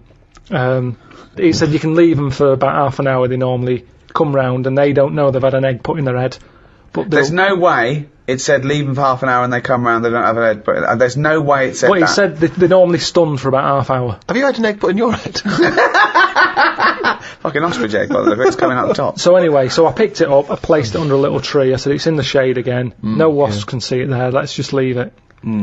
But you've just left that cricket to now die in agony when that maggot goes round his head and comes out a wasp and leaves the carcass. Well, this is when Suzanne came up and said it wasn't moving. I sorted it. What do You you mean? sorted it. She sorted it. What do you You want wanna to say do? What anything do you mean? Well, I said, what do you mean you sorted it? She said, Read it's between best the that I don't lines. tell you. What, sorry, I've done. sorry. She said she sorted it. Wait. Do you think that we're in the mafia and we're being wiretapped? Say what happened. No, well, she just said she sorted it, and I said, what, sorted what? Because I'd forgotten about it at that point, I was painting. And she Right. said the cricket. Right, what do you think she meant by sorted it? Well, by the look on her face, the way she said it, I've known her for long enough, so I know that she meant it's not good news. Yeah, so what happened? So from that, I took for granted she means Say it! I've stopped it being, it's no longer in misery. So what do you mean? What? What did she do? She crushed its head. Because she said it was What, moving about specifically just the head? She just crushed the head. with a stone. She got a tiny head-shaped stone and Squashed it. Because that's where all the action is, isn't it? So she said it was too cruel watching it, sort of shaking about with its one leg and stuff. You had to kill it. I imagine I had this vision that one day Suzanne just having to say to his parents, I sorted it. I sorted it. I had to put him out of his misery. What? I just couldn't bear to see the You don't twitching like to know, anymore. do you? No, you didn't like to know, but Yeah. I just took a rock. Yeah, and just squashed its head. What was in it? There was nothing in it. Nothing. Nothing in it. It just caved in. Was like- there an egg in it from a No. from a No, wasp? it was like you know when you get a blown egg and then you crush it and it's just there was nothing. Yeah, nothing in it at all. Nothing in it But I at just all. think he seems happier. I'm certainly happier. I was happier because I'm much happier because he's sort of he's more sensible without the head. Yeah, we're still happy together, but now we use the dishwasher instead of him washing up. Yeah. When we've already got one that costs £400. What metaphor are you taking from this? Just the way... Yeah, so that's at the beginning. There was going to be a point you were going to extrapolate for this, like a fable. So what did you learn from that? I thought I was doing right at the time. And Well, that's it, that's isn't it? important, isn't it? And is it objective or subjective? You know, one person's evil is another person's good. Some people think abortion is the worst thing you could do. Others think it's a woman's right, and it's a kindness. Some people think that you should never kill under any circumstances. Other people say that some killing is morally right. Again, should an action be judged on its intent or its result? If someone said to you, "Oh, I thought I was doing a good thing," but, you know, they opened the windows and your cat fell out. They thought they didn't even know you had a cat. Did they knock it, though, or did it just jump out? It just jumped out. Well, I'd say it's not my fault. Your No. cat's daft. No. It was hot in here. I've Right. opened the window. Yeah. Well, I'm not getting the blame for that. No, that wasn't my point, was it? That if you open the window, right, and they come home and you go, "Oh my God, the cat jumped out and killed itself," you go, "Oh my God, I'm so sorry. I opened the window because I wanted to let some air in. I was doing a good thing." So did I know it jumped out? No. I'd probably say, "You sure they didn't do that before I got here this morning? Did you have the window open?" Right. I don't think looks like it's been there a while. So That's a bit already, hard. you instantly don't want to be culpable for your own actions. I mean, it is Hang your on a fault. minute, it wasn't me who did it. It is your fault the cat's dead. yeah, it's an accident, but nevertheless, it's still your Oh, fault. if it's definitely me, yeah, I'd say, yeah, it jumped out. I opened the window because it was hot in here. The cat jumped out, dead. Let's go and get another one. Right. I wouldn't worry that much about a cat. Right. But what if it was a baby? Well, it's a bit awkward, isn't it? Yeah. Ability to fly, X-ray vision, or super hearing. Tricky one, that, isn't it? I wouldn't have super hearing. My ears are well sensitive as it is. They hear the slightest thing and that's it. It drives me up the wall. If anything, I'd prefer worse hearing. Yeah, so I wouldn't have that. X-ray vision, I don't see the point. I've never sort of looked at something and thought, I'd love to know what's in that. Mainly because most of the time there's nothing in stuff these days, is there? I tell you what, I smashed up a telly once, part of the programme on the Moaning of Life. It was a thing in Dallas where they smashed stuff up to get rid of frustration. And there was a telly that I smashed up. There's nothing in it. It's just like an empty box. I remember when I was a kid and TV Terry used to come round. It was my dad's mate who used to fix tellies. You'd take the back off and there was loads in there. It was like another world going on. Really interesting. Now it's just, I don't know what we're paying for. Just an empty plastic box. So X-ray vision these days, I think nothing contains anything when you think about it. We live in a world now where everything is nothing. Downloading. What is it? Where is it? So you can't see that. And we've got X-ray machines anyway, if you want to, have a look at how your lungs are or whatever. That's the thing, innit? You'd be hassled. I've always thought that with superpowers. You'd have people stopping you all the time going, "I've got a cough. You look at my lungs, have I got bronchitis?" and all that. So I wouldn't have X-ray vision. And flying, it's the one that everybody wants to pick. But again, I can just imagine being hassled. I already sort of have to drive Suzanne about because she doesn't like driving. So I can imagine people sort of going, "Karl, give us a lift. Traffic's bad. And I jump on your back and you whiz us into town." So there'd be no... I don't think I'd have any of them.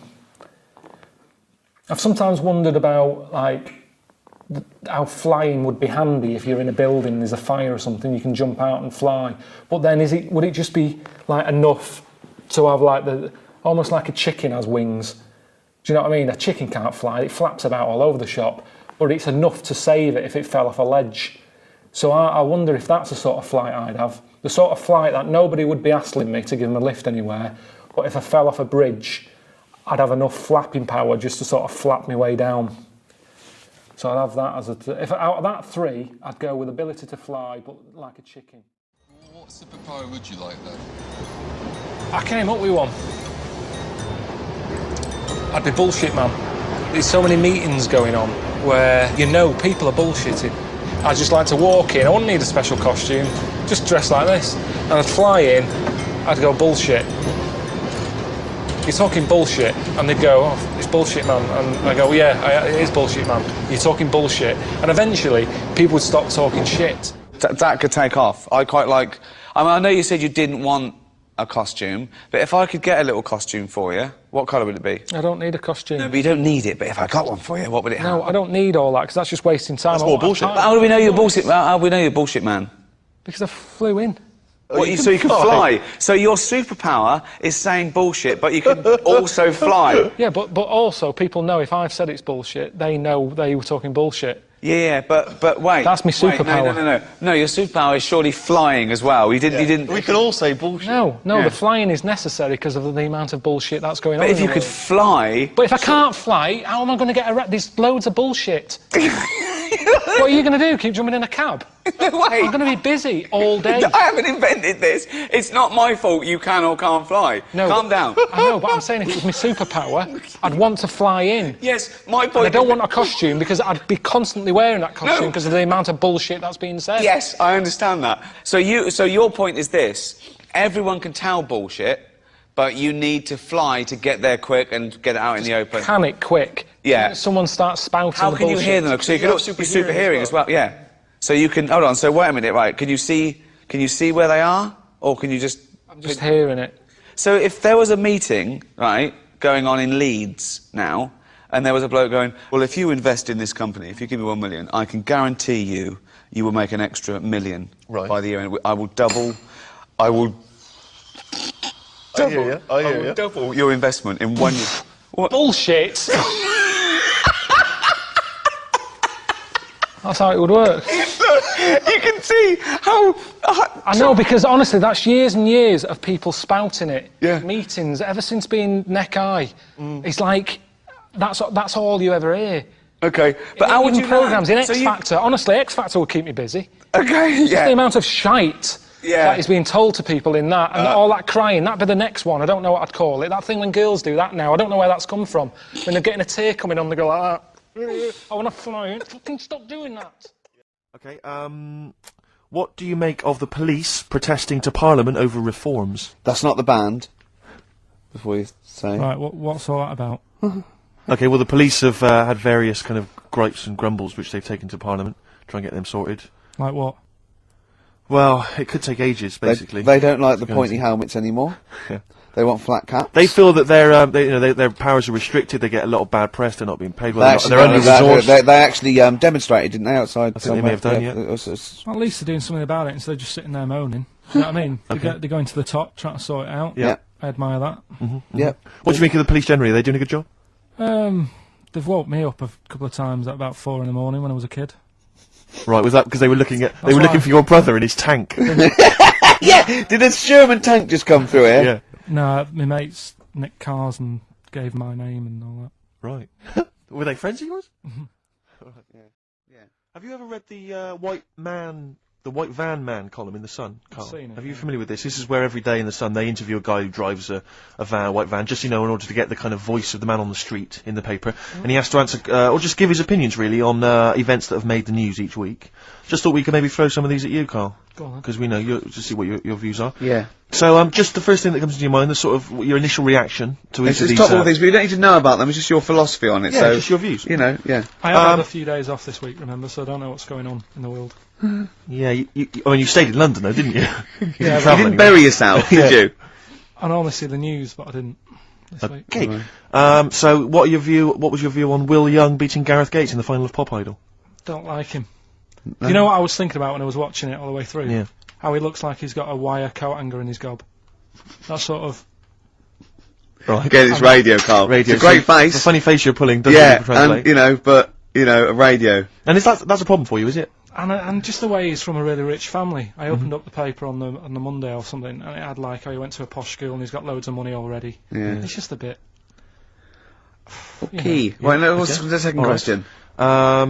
There have been huge rises in street crime, especially muggings and carjackings. What's your view there? More youth clubs are needed, aren't there? You think more youth clubs? I like that. No? Okay. No, I like that because it's so 1950s. Yeah, it's sort of like you want a bobby on the beat that'll clip you around the ear. So once they've come out of national service... Yeah! No, I love that. And if you find someone smoking a wood bomb, you make them smoke 50. Yeah, exactly. Oh, this is great. That is great. Did you used to go to youth clubs? Yeah. And they kept you out of trouble? you used to get into a fight afterwards when Sure. you came out. But for the sort of hour and a It half was you were alright. there. You had a bit of pool and some boxing and a bit of pop. Yeah. So more youth clubs, that's good. I love him. I love him. If you're at home, just make notes, because this is brilliant stuff. Honestly, you won't hear more honest, from the heart Exactly, stuff opinions. than this. This is great. They've sent me to a prison for a massage. These are massive. What sort of massage is it? Why do they need that access? Why do you need your arse doing? You don't get stress in your arse, do you? When you know they're in prison, you do want to know a little bit more detail, really. Just little things. How long have they been in? You know. Did anyone die? Did you do it on purpose? I think that's 3 fair questions, isn't it? You see, this is why she shouldn't be doing it. I don't know what she's in here for. Oh, fuck's sake.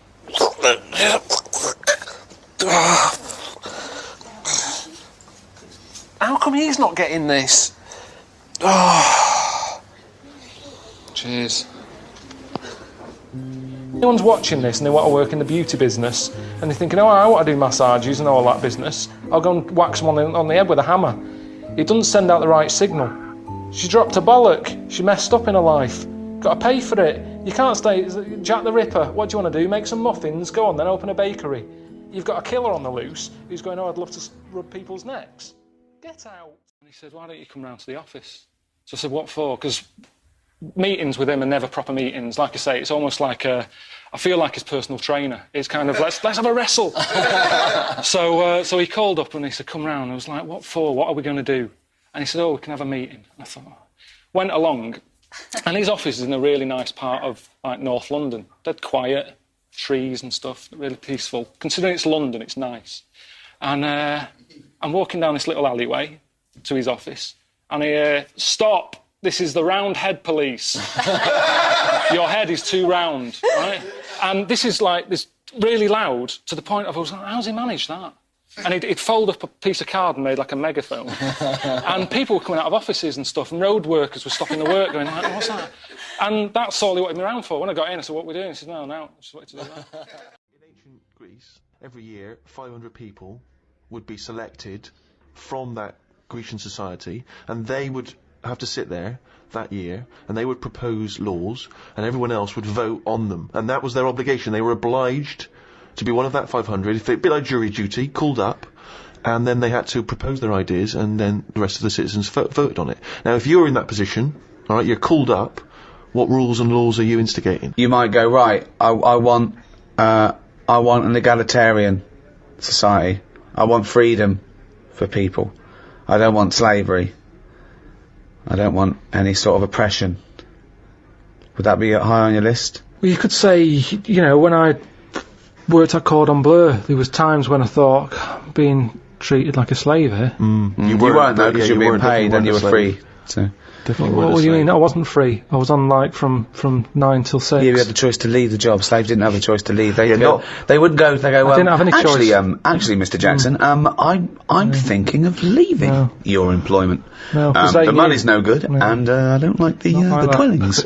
No. They didn't have that choice. I didn't have a choice. Yeah, you did. The only other choice was Tesco, and they'd already turned me down. No, that's not. That I wasn't. had no choice, That that's wasn't. why. That wasn't the lack of choice given to most But the slaves who built the pyramids, that wasn't an option for them. It wasn't like they could go and, well, I could get a better gig on the Sphinx. Yeah. Yeah. I'm just saying. No, you're not saying anything. You're saying absolute drivel again. Here's a little Greek proverb for you. A society grows great when old men plant trees whose shade they know they shall never sit in. What do you think of that? That's amazing. Can you say it again? Say it again. A society grows great when old men plant trees whose shade they know they shall never sit in. Do you understand? Yeah. Just saying, they're planting a seed, they grow a tree, but trees take ages. Yeah. It takes a long time. Yeah. That old fella's not going to get any joy out of that. Right. But, if he's lucky, Yeah. fella next door might have done the same years ago.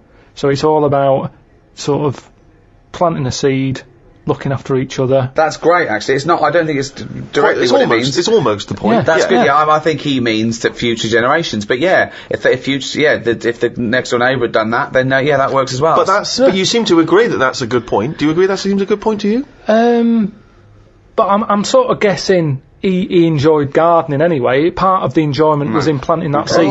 It's the old metaphor problem again, isn't it? I know, yeah. It's not specifically about trees. You know, you plant the tree, as you say, and you may never see the beauty or the benefit of that tree, but other people will. But as a metaphor, what he enjoyed is the fact that he's added to society and human life, and he's got a legacy and all that. But by the same time, when I went to Ibiza, right, now there they have motorbikes, people flying round on them, people don't wear helmets. You might even get 3 people on a moped. I saw a farmer with a goat in a basket.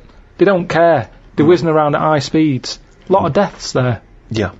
And they'll have a lot of those areas where someone's come off, been killed, people put flowers there. Yeah. And because that happens a lot, it's a lovely green island. Now here, we're saying wear an helmet. You're saying that all the deaths make it nice because there's flowers. It makes it lovely. Because there's loads of flowers everywhere. So with death comes beauty. So that's another metaphor, you can have that one. That was one of the most tortuous things I've ever... That was extraordinary. But look at London. That was extraordinary, Carl. Right, Carl. Well, look at London, though. Let me finish my point. Let him finish his point. I'm intrigued. Right, London, councillor with his clipboard, need a speed bump here, I saw someone doing 35. Put some traffic lights there and a pedestrian crossing. Pelican crossing there as well. And a speed camera. Right. Horrible and grey. Okay. No flowers. But you still see flowers left behind where people have died in terrible accidents. They're not you very see that good all ones. the They're time. stuck to a lamppost with elastic band round them. They don't look nice. He's knowing the quality of flowers. Yeah, but the point is Some 15-year-old got run down and you're disappointed at the quality of the flowers. Look at this, Suzanne. Fella lost his head here. Geraniums? Fella lost bloody head. Well, that's So we have to encourage though. gun crime so that people will get shot in inner cities and then we can put flowers up and beautify the area. Is that what you're but if saying? an area's nicer to look in, nicer to be in, if it's nicer looking, you don't get people speeding around like lunatics. Because they go, I'm not in a rush, I'd quite like to slow down This there and is look so at the flowers. complicated. So now what you're saying is because an area is grey and gloomy, people speed around to get out of it. In the course of doing that, they knock people down, but then flowers are put up, which then makes the area beautiful, thus stopping people driving around at speed so death no longer occurs. Well, they keep getting out of their cars to put down flowers. And they get knocked down. Yeah. By other people on their way to put some flowers down. Yeah. Just sometimes people have to die, don't they? There was a fella outside our house who hit a lamppost. He had a helmet on, but his head come off. You made me laugh at a man's head coming up because the way you said it. But that's the thing. he had a, oh God, there's a man outside in a house. He had a lamppost, he had a helmet on, but his head come off. So you're saying that because in that one instance, the helmet did not save his life. His head was in great condition. It's just not attached to his body. And that's what I'm saying to you. Sometimes people have to die. How far do you take all this stuff of you know, safety gear and slowing down and wear bright clothes at night? And it's just too much. Very important point, you see. We give people crash helmets. We give them, you know, seat belts. We make them wear that, right? Do you think that's right for a start? Do you think someone should be made to wear a crash helmet? They're only hurting themselves. Crash helmet. I don't think you should get fined for not wearing one. But then if you come off a motorbike and you hurt your head and you didn't have a helmet on, then you can't sort of go, well, they should have had speed bumps here. I didn't realise we were going too fast. Don't forget, we're not just protecting him. He could be a father with 2 kids. So you're going, oh, let him, if he doesn't want to wear a crash helmet, let him get brain damage. Is that what you're saying? I'm just saying, we're over the top in this country. No, but when it comes you're to that saying, sort of if you're thing. saying no, if he doesn't want to wear a crash helmet, let him not wear a crash helmet. He doesn't wear a crash helmet, he comes off his bike, he smacks his head in, he's a vegetable. He's like that, sitting at home like that. And yet the 2 little kids come to you, you're in charge, don't forget, we've put you in charge of society here, and they come to you, 2 little kids, they go, President Pilkington, what? Why did you let my daddy wear not wear the crash helmet? I didn't. We paid, we put leaflets through the door. We had adverts on the telly, Sunshine. Yeah, but why? It's your dad's fault. But why wasn't it compulsory? Because he wanted... It's not the world we live in, Sonny. Yeah, now I haven't got a daddy. Has he got an helmet at all? Have you seen an helmet knocking about? No, he's a vegetable now. Yeah, he didn't want to wear a crash helmet, but why didn't you make him wear a crash helmet? It wasn't just him, it was us. Why did you turn my daddy into a vegetable? Where's your mum? Mum left when he kept going on about not wearing a crash helmet. I'll put you in a home. I just think, see, this is the problem. Everyone's looking for someone to blame. Yes, but this is interesting though, because you were particularly callous to that little 4-year-old boy who seemed so sweet and adorable. Yeah. But why wasn't he giving this stick to his dad? Well, his dad's dead, he's a vegetable. His dad, he's good as dead to him. His dad went within the law. It was not the law to wear a crash helmet anymore, because you said, forget it, I don't want a nanny state. I don't want... If you wear a crash helmet or not. He wasn't a responsible parent. He hadn't thought it through. But this is your job. Some people aren't responsible. Society keeps them on track. This was you were in charge. You should have made him wear a crash helmet. He had 2 kids. We've heard from one of the kids. What's the other one's attitude? Is he younger? He's a bit younger. Is he even younger still? Yeah. President Pilkington. Oh. My brother's crying now because you shouted at him. I wish you'd have made my daddy wear a crash helmet. Why didn't you make your daddy wear a crash helmet? Well, he won't listen to me because I'm not in charge of society. He didn't listen to me.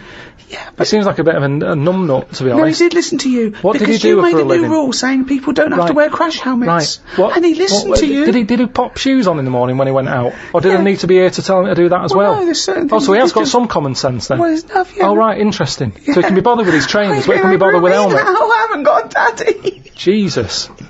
Wow, you are cruel to this kid. It's just this. All I'm saying is there should be a leaflet. I don't even know how he got in number 10. This little kid. The thing is, but he's got in. You should have at least the courtesy to listen to his point. Forget all. I'm sick and tired of having adverts on the telly. Don't smoke. Wear an helmet. Slow down. Watch your kidneys. Look after your liver. I haven't seen that one. No, I don't know why. Why can't they just put a leaflet through saying, hello everyone, use your common sense? Yeah. That's all I'm asking. That's what I take because some people don't have common sense. Everyone's got common sense. Some people are fucking idiots. Yeah, it's not my fault. That's then. why there is a government. If we let people, they'd be fucking idiots. They'd be eating turkey Twizzlers and fucking watching Big Brother and X Factor all day, and then letting their kids run riot in the street. But they are doing. Some families do just eat turkey Twizzlers. Yeah. There is little knobheads on bikes playing out till God knows what Exactly. hour. So it's happening anyway. But that's no argument, is it? It's happening anyway.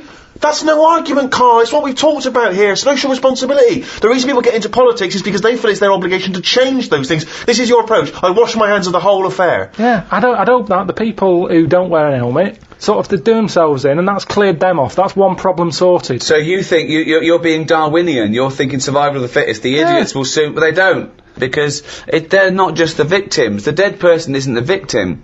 It's a very good example is, okay, we've talked about it before, people who smoke know that it's dangerous. We know now that smoking gives you cancer. But why is that still legal? And yet people know that and they still smoke. Fat people know that they're going to get out of breath and clammy. And yet they still eat more. They get depressed, they're eating more. They know that they're going to be constipated for a year and a half, but they're still shoving in chocolate cake instead of carrots. But because that's what I'm saying. Why don't we stop them? Why don't we stop fat people eating? If you've got a smackhead and you really love him, you intervene, you grab him, you put him in a cupboard, you go, you're not coming out. He goes mad for about a year, then he thanks you for it. Yeah. So lock fat people in a cupboard. And just put carrots under the door. What? The thing is, there's got to be some responsibility. Karl, grab Ricky, there's a cupboard over there. You've got to take some responsibility, haven't you? Now, if it's your own fat kid, stick him in your cupboard. But what I'm saying is, as a counsellor, I'm not spending taxpayers' money on cupboards to put the fat kid in. So, back at the Chosen 500 in ancient Greece, right, you're one of them. What other things? I like that saying, the one about, do to others as you'd like to be treated yourself. Yeah. Yeah, that's a good one. Pop that on a leaflet. pop it through the door. But you seem to be doing a lot of leafleting. That seems to be your entire governance seems to be guided by popping leaflets through doors. And I get a lot of leaflets, so I'm presuming the rest of the country does, and it's not always working. So maybe sometimes you've got to instigate something a little bit more strong-minded than fucking leaflets, my friend. Maybe you've got to make a couple of laws. You've got to every individual can go, how would I want to be treated? Well, I'd want someone to throw cake at me. Yeah. Because I'm a greedy bastard. I would want someone to steal my telly. I'd probably start on the way you look. Right, go on. I'd just say, right, you know, make an effort, tidy up your house, and I'd have some sort of. I'm poor. Doesn't matter. You can still tidy up. Can we get better houses then? Because well, look after the one that we've let you. Yeah, get rid of that old mattress that's in your garden there. Clean the windows, and then we might give you a nicer one. At the moment, you don't deserve anything nicer. And that's what I'm saying. You've got to be honest with these people. Wake them up. I like that. Sure, you've got to be honest with them. You've got to wake them up through the heavy leafleting campaign. Yeah. But do you see the problem with some of what you're saying, Karl, is that it's very hard to enforce that in law because it seems unjust and unfair. You can't really start legislating against people's looks or whether they want. I mean, you have to keep your house tidy. I mean, who decides how tidy it has to be? It's the tidy police. I mean, that's a strange. Well, hold on though. I like wearing sort of these denims. It expresses who I am, and I like wearing a beard because I just think it's natural. I don't really like shaving, and I like this sort of smell. I like this smell of BO. That's who I am as a person. So how can you impose that on me just to be part of society? Who are you to infringe my rights as an individual? What do you want out of life? Well, no, I think I just like to say I don't want to conform. I don't want to just shave and wear a suit and you know I keep myself to myself, and I like to just grow a beard and eat porridge with my hands. I'm not hurting anyone, so I don't know why I have to conform to that society. Well, there's nothing I can do for you. You're wasting my time, really. Although I do feel ill, I need to go to hospital now. So I'm gonna go to the hospital now if that's all right.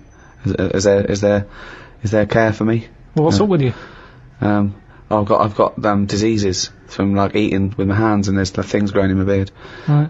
So will you clean that up for me now? No, because it's all been brought on yourself. Well, no, but that's irrelevant. A lot of people bring things on themselves, but you can't just like ignore them because it's just part of it's a bad society. So how do they learn then? I don't know why I'm being punished for being stupid. How do they learn then? Well, I don't understand why I've got to worry about you. I've got proper ill people. Well, you had a kid whinging at me this morning because his dad was a Mong.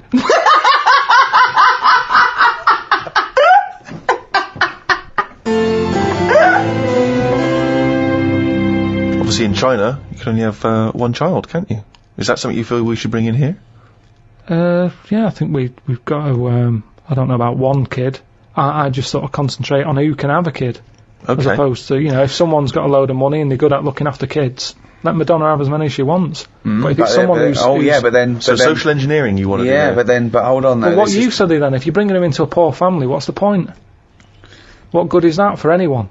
It's not good for the people who've had the kids. So who's deciding who's allowed to have how many kids? Are you deciding? I was brought into the poor family, wasn't I? What? I was brought into a poor family. Yeah, no, I'm talking really poor. So, third world? No.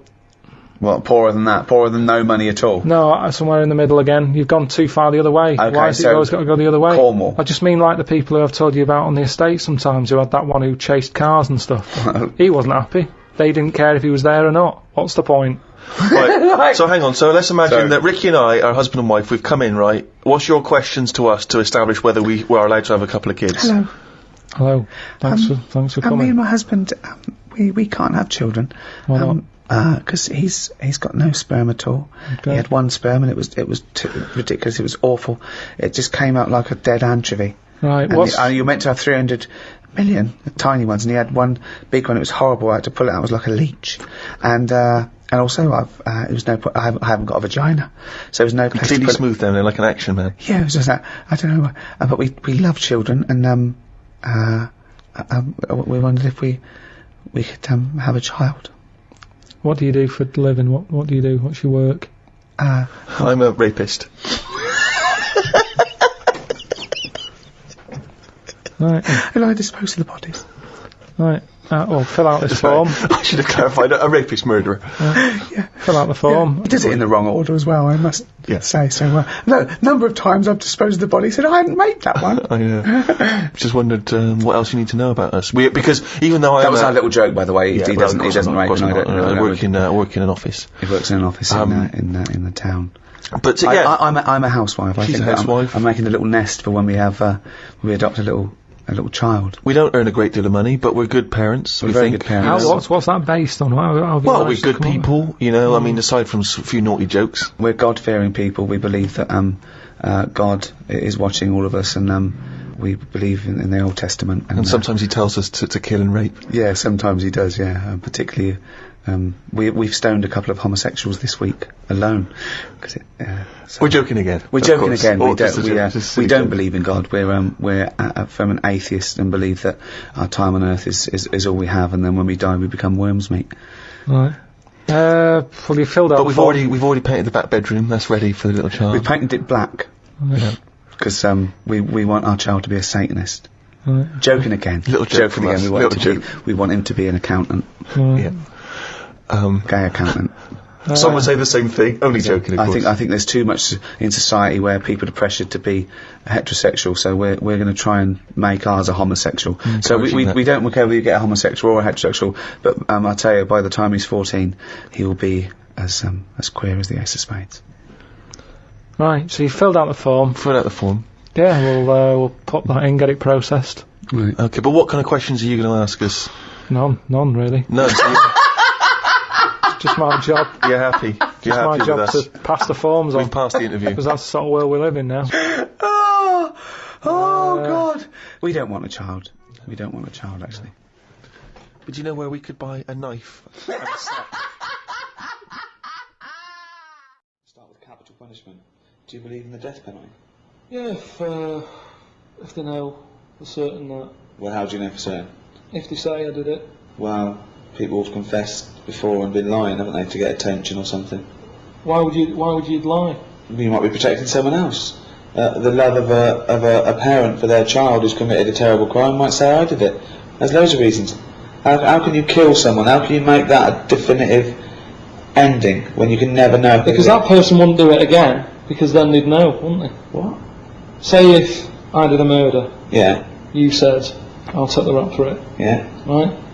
You go and get hung. Yeah. I can't do a murder again because they'll go, so it wasn't him. It was Karl. There's loads of reasons people. If you're mental, if you're a serial killer, you don't stop because you think you might get caught. So what are you asking me?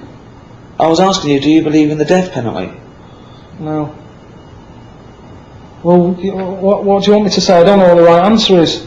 Well, it's what you think. We're having a discussion. I said if they've done it and that, yeah, do them in, yeah. Could you pull the rope? Could you release the guillotine? Why am I getting involved in it? Well, if you believe in it, surely if you believe in it, you should be able to stand by it. Well, which one is it? Which one have I got to do? What button am I pressing? Does it matter? Well, yeah, it's different, isn't it? Well, you wouldn't hang someone, but you'd... So what do you do when you hang someone? You kick the stool away? What do you do? Well, it probably is, I don't know, it's probably more sophisticated now. It used to be a trap door, didn't it? So you just go like that. It's an easy gig. That's a job. That's someone's job. Okay then, okay, we're not getting anywhere here. If you had to be killed, right, would you rather be hung, beheaded, burnt at the stake, or lethal injection? Probably injection. Definitely.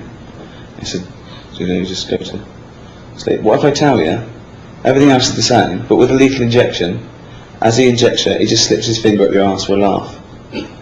Why would that happen?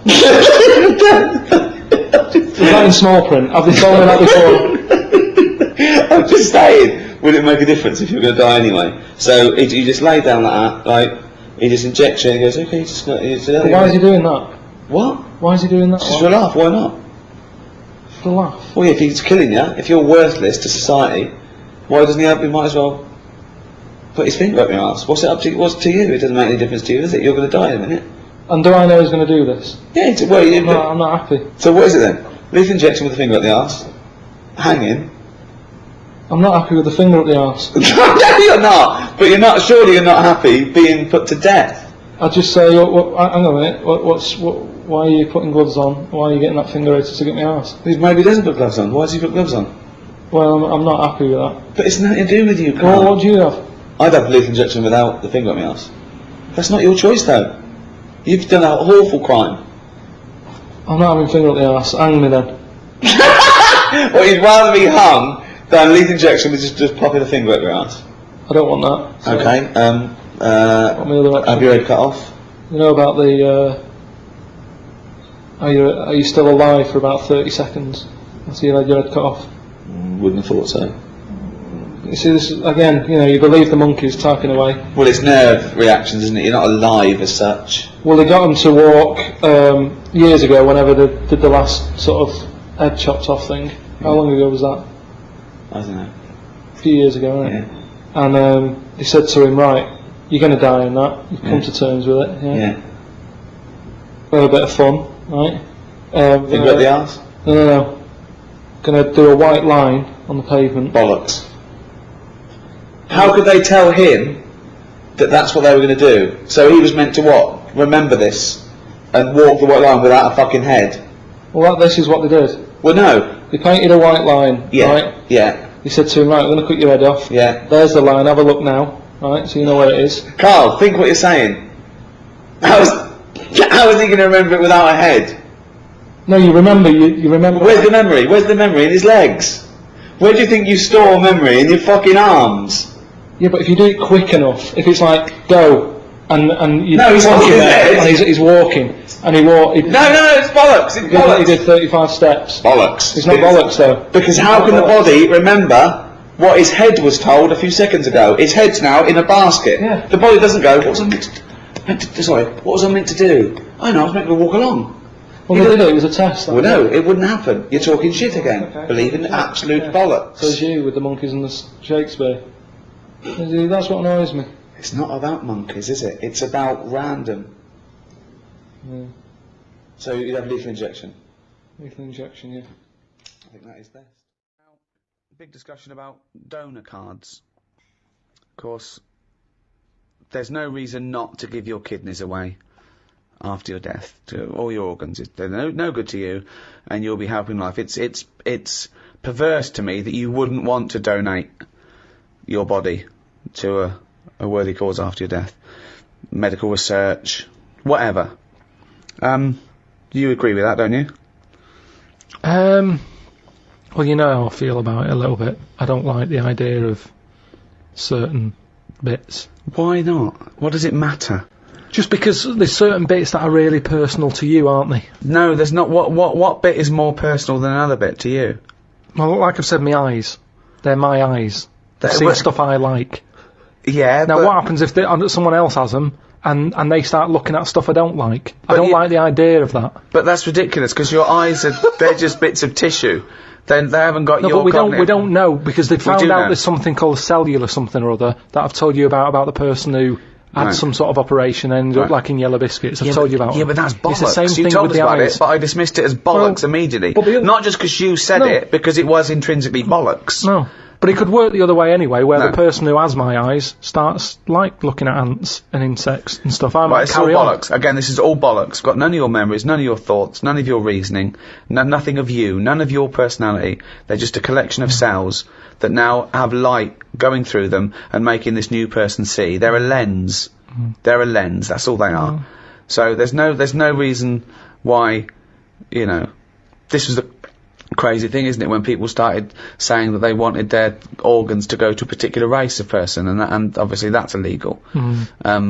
Also, it shouldn't be the choice, really. I think you should have that opting out, that you have to say that you don't want your organs given after, and if you die, then they assume that those organs are up for grabs, because there's a shortage. So what do you think of that? Like I say, they can have certain bits. They're not having the eyes. I think that's fair. What, can they have the cock and balls? I'd prefer it if they didn't. You're saying no one's going to have my eyes or my cock and bollocks. What if the tables were turned? Yeah. What if someone said, Karl, you've lost your cock and bollocks in a terrible accident. It's alright, we put some flowers at the scene of it. It's brighten that area up. But, we've found a donor who's happy to give you his cock and bollocks. He's dead, but his cock and bollocks we kept on ice. Would you accept them? They're absolutely lovely match. Better than yours. Yeah. Bigger, younger. Yeah, go on then, I'll have them. You'd have So them? you would, you'd have someone else's cock and bollocks, but then you wouldn't donate yours to someone else. What about this? What if you discovered later, right, that the person who donated the cock and bollocks, right, was a sex pervert? was a homosexual sex pervert? I don't think, though, that I'd bother looking into the history of these cock and bollocks. It's not like, you know... You'd accept them willy-nilly, but what if you just found out by chance? That was his name, willy-nilly. That was his stage name. And What if you found out by chance? How do I find out by chance? What's the scenario They there? say, well, the doctor goes, I should tell you, I know you believe in a load of shit about yellow biscuits and bollocks like that, so I'll just tell you in case anything goes weird, this was a sex pervert's cock and bollocks, so if you find that you're sticking these through letterboxes, don't worry, it's not your fault. It's where they wanted to have gone. That's Would it concern you if you accepted the cock and bollocks that had a past like that? Yeah, because the problem is, it wouldn't be that bad if I had his eyes. Right. Why? Because then I'm seeing what he wants to see, and That doesn't make any sense at all, Karl. But unfortunately, it makes no sense at all. The match is wrong. The eyes don't go with the cock and bollocks anymore. I don't know. So something's going to lose out here. Either the cock and bollocks, they're not going to get what they want anymore, or the eyes are going to be upset. So are you scared of the idea, to go back to your yellow biscuit analogy, that the cock and bollocks you inherit, that whatever the previous owner did with them... Lives on. That scares you, does it? Okay, there's one final scenario here, Karl. Okay. You haven't opted out, so your organs go to where they like. Now, unbeknownst to you, there's a big waiting list. There's a thing. They've got all your details, and you said, yeah, whatever. I don't want to know. You wouldn't want to know, would you, after you die, where it goes? You say, I don't, because you've said you don't want to know. If you don't know, you have a lovely life. When you die, they can go anywhere. They can do what they will. Okay. Now, unbeknownst to you, they have got it down. They've donated your arse, right, for use to a gay rapist with AIDS. Okay. So they are saving a life there. So when you die, they go, right, it's still warm, get that gay rapist with AIDS round here, because that's going to stop him raping someone and give him AIDS. He comes round, he's straight up there. He's shagging you, right? You're basically saving a life, right? By letting him do that, right? Sorry, I'm confused here. What? Why is the gay rapist with AIDS got the arse? He's still connected to Karl. They've donated the arse, so when Karl dies, the doctors go, right, we're going to stop a terrible thing here. So the gay rapist can shag the arse? Yeah, he shags Karl, gets out of his system and goes, phew, that stopped me. Yeah. Right, okay. Right, so it's just Karl's disembodied arse on a... No, it's the whole Karl. Oh, Karl's dead? So Karl gets struck, he's having a heart attack, they go, free, clear, they go, no, we've lost him. At 10:01, they go, oh, he's a arse donor. And they go, okay, where's the nearest gay rapist with AIDS live? Next door, get him round here. They go, okay, the gay rapist comes round and goes, where is he? Right? He goes, there he is, right? So Karl is face down. Now they turn him over, they go, there's the arse, you've got 10 minutes, then we got to bury him. I'm surprised you didn't know this guy was living next door. Right. So, the gay rapist gets on top, he goes, right, this is lovely, right? He's loving it, he's shagging you. Right, now, this is the weird thing. The doctors next door, they go, okay, the gay rapist will be finished soon, and then we have to bury him, but we should inform his next of kin. They go, oh, it's Suzanne. They go, your husband's, dead, he's out of touch. She goes, oh my god, come round and just identify the body. I'd leave it a couple of minutes, but, then come round. She goes, oh god, I'll be right there. So Suzanne's on her way. The gay rapist, right? He's pummeling you away, right?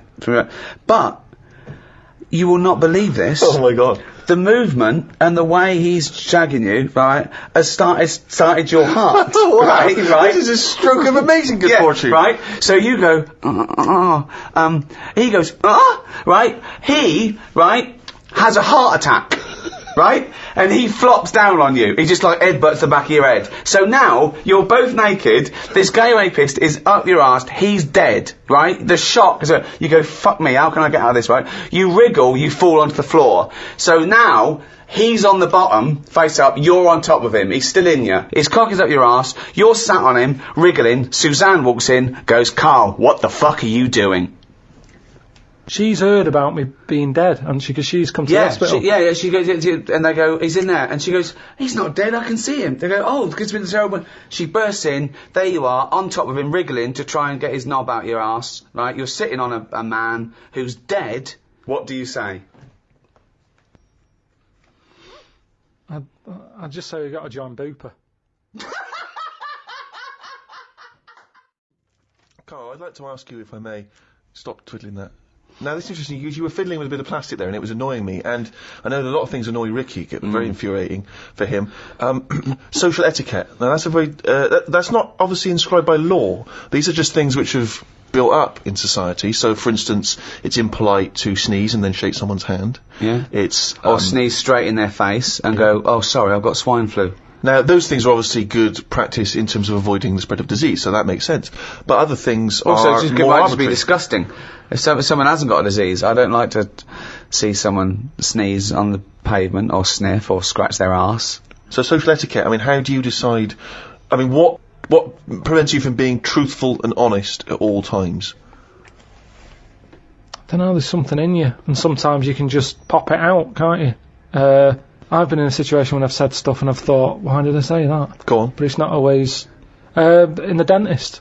Last time I went to the dentist, I was sat in the reception bit. Big fat woman comes up the stairs. Massive she was. Had a right sweat on. Right. She gets there and... out of breath. Yeah, she was... Again, you know, I mean, she was friendly.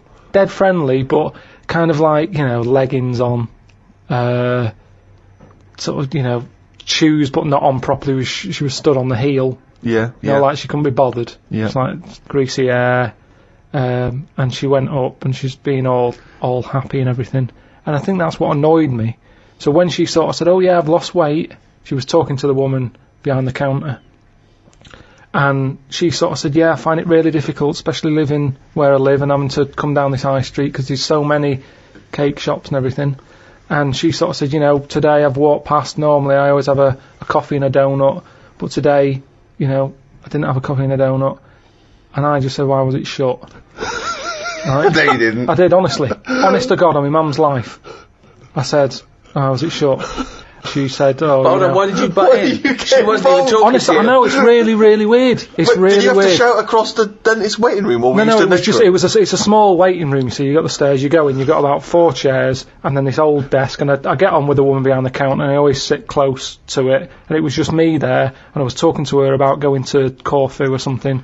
She comes in sweating like some bison up the stairs, and she's there, and because she was showing off, and it was like, well, you should have done it a long time ago. I think she annoyed me that she wanted some sort of pat on a big hefty fat back. That she hadn't bothered having a donut that day. Now, maybe it's the inner me that just came out, because I remember saying it and actually getting home saying to Suzanne, oh, I said this and I didn't even think I don't know I know where what it you mean, came though. from. Sometimes you want to go around with people, and they're going, I need. You want to put them down. You want to go. I'm stopping out with you because you're going to go straight back to that. You can do this, that. You know, I know you've had a lot. Just inject them in the head. Absolutely pointless. Get rid of it. Yeah, I know what you mean. But talking about social etiquette, I was in a flying to Edinburgh, and I was with Matt, my assistant, and there was a bloke on a mobile phone across the way. Right, he's going, yeah, I'm just going to get on the plane now. And he kept talking that loudly to people, right? And I was fuming. Then he stopped and made another call, and I was giving him dirty looks, and Matt was going, no, sit down, son. And then he was going, in the airport, and I shouted, he's in the airport! He didn't notice. I was shouting over. I was fuming, and Matt was just getting so embarrassed. But they don't see it, though. And people were looking at me like I was the mental case. Yeah. But it was so fucking loud, and I moved through to another place. But I wanted to get someone. I wanted to be policed. I want to go, right, there's a cunt over there swigging beer, thinks he's a fucking Gordon Gekko player, and he's not. He's some cunt who's got his first mobile phone. Right? But you know what I mean? Yeah. That is infringing. That's like passive smoking to me. Yeah. It annoys me when you hear these awful middle-class parents talking to their kid loudly enough to let everyone know what their kid knows. Do you know what I mean? Yeah. They bring up conversations because they're showing off about the kid. Toby, what's that you were saying earlier about you preferred Beethoven to... Right, okay, if that kid talks about Beethoven and Chopin, right? Do you know what I mean, though?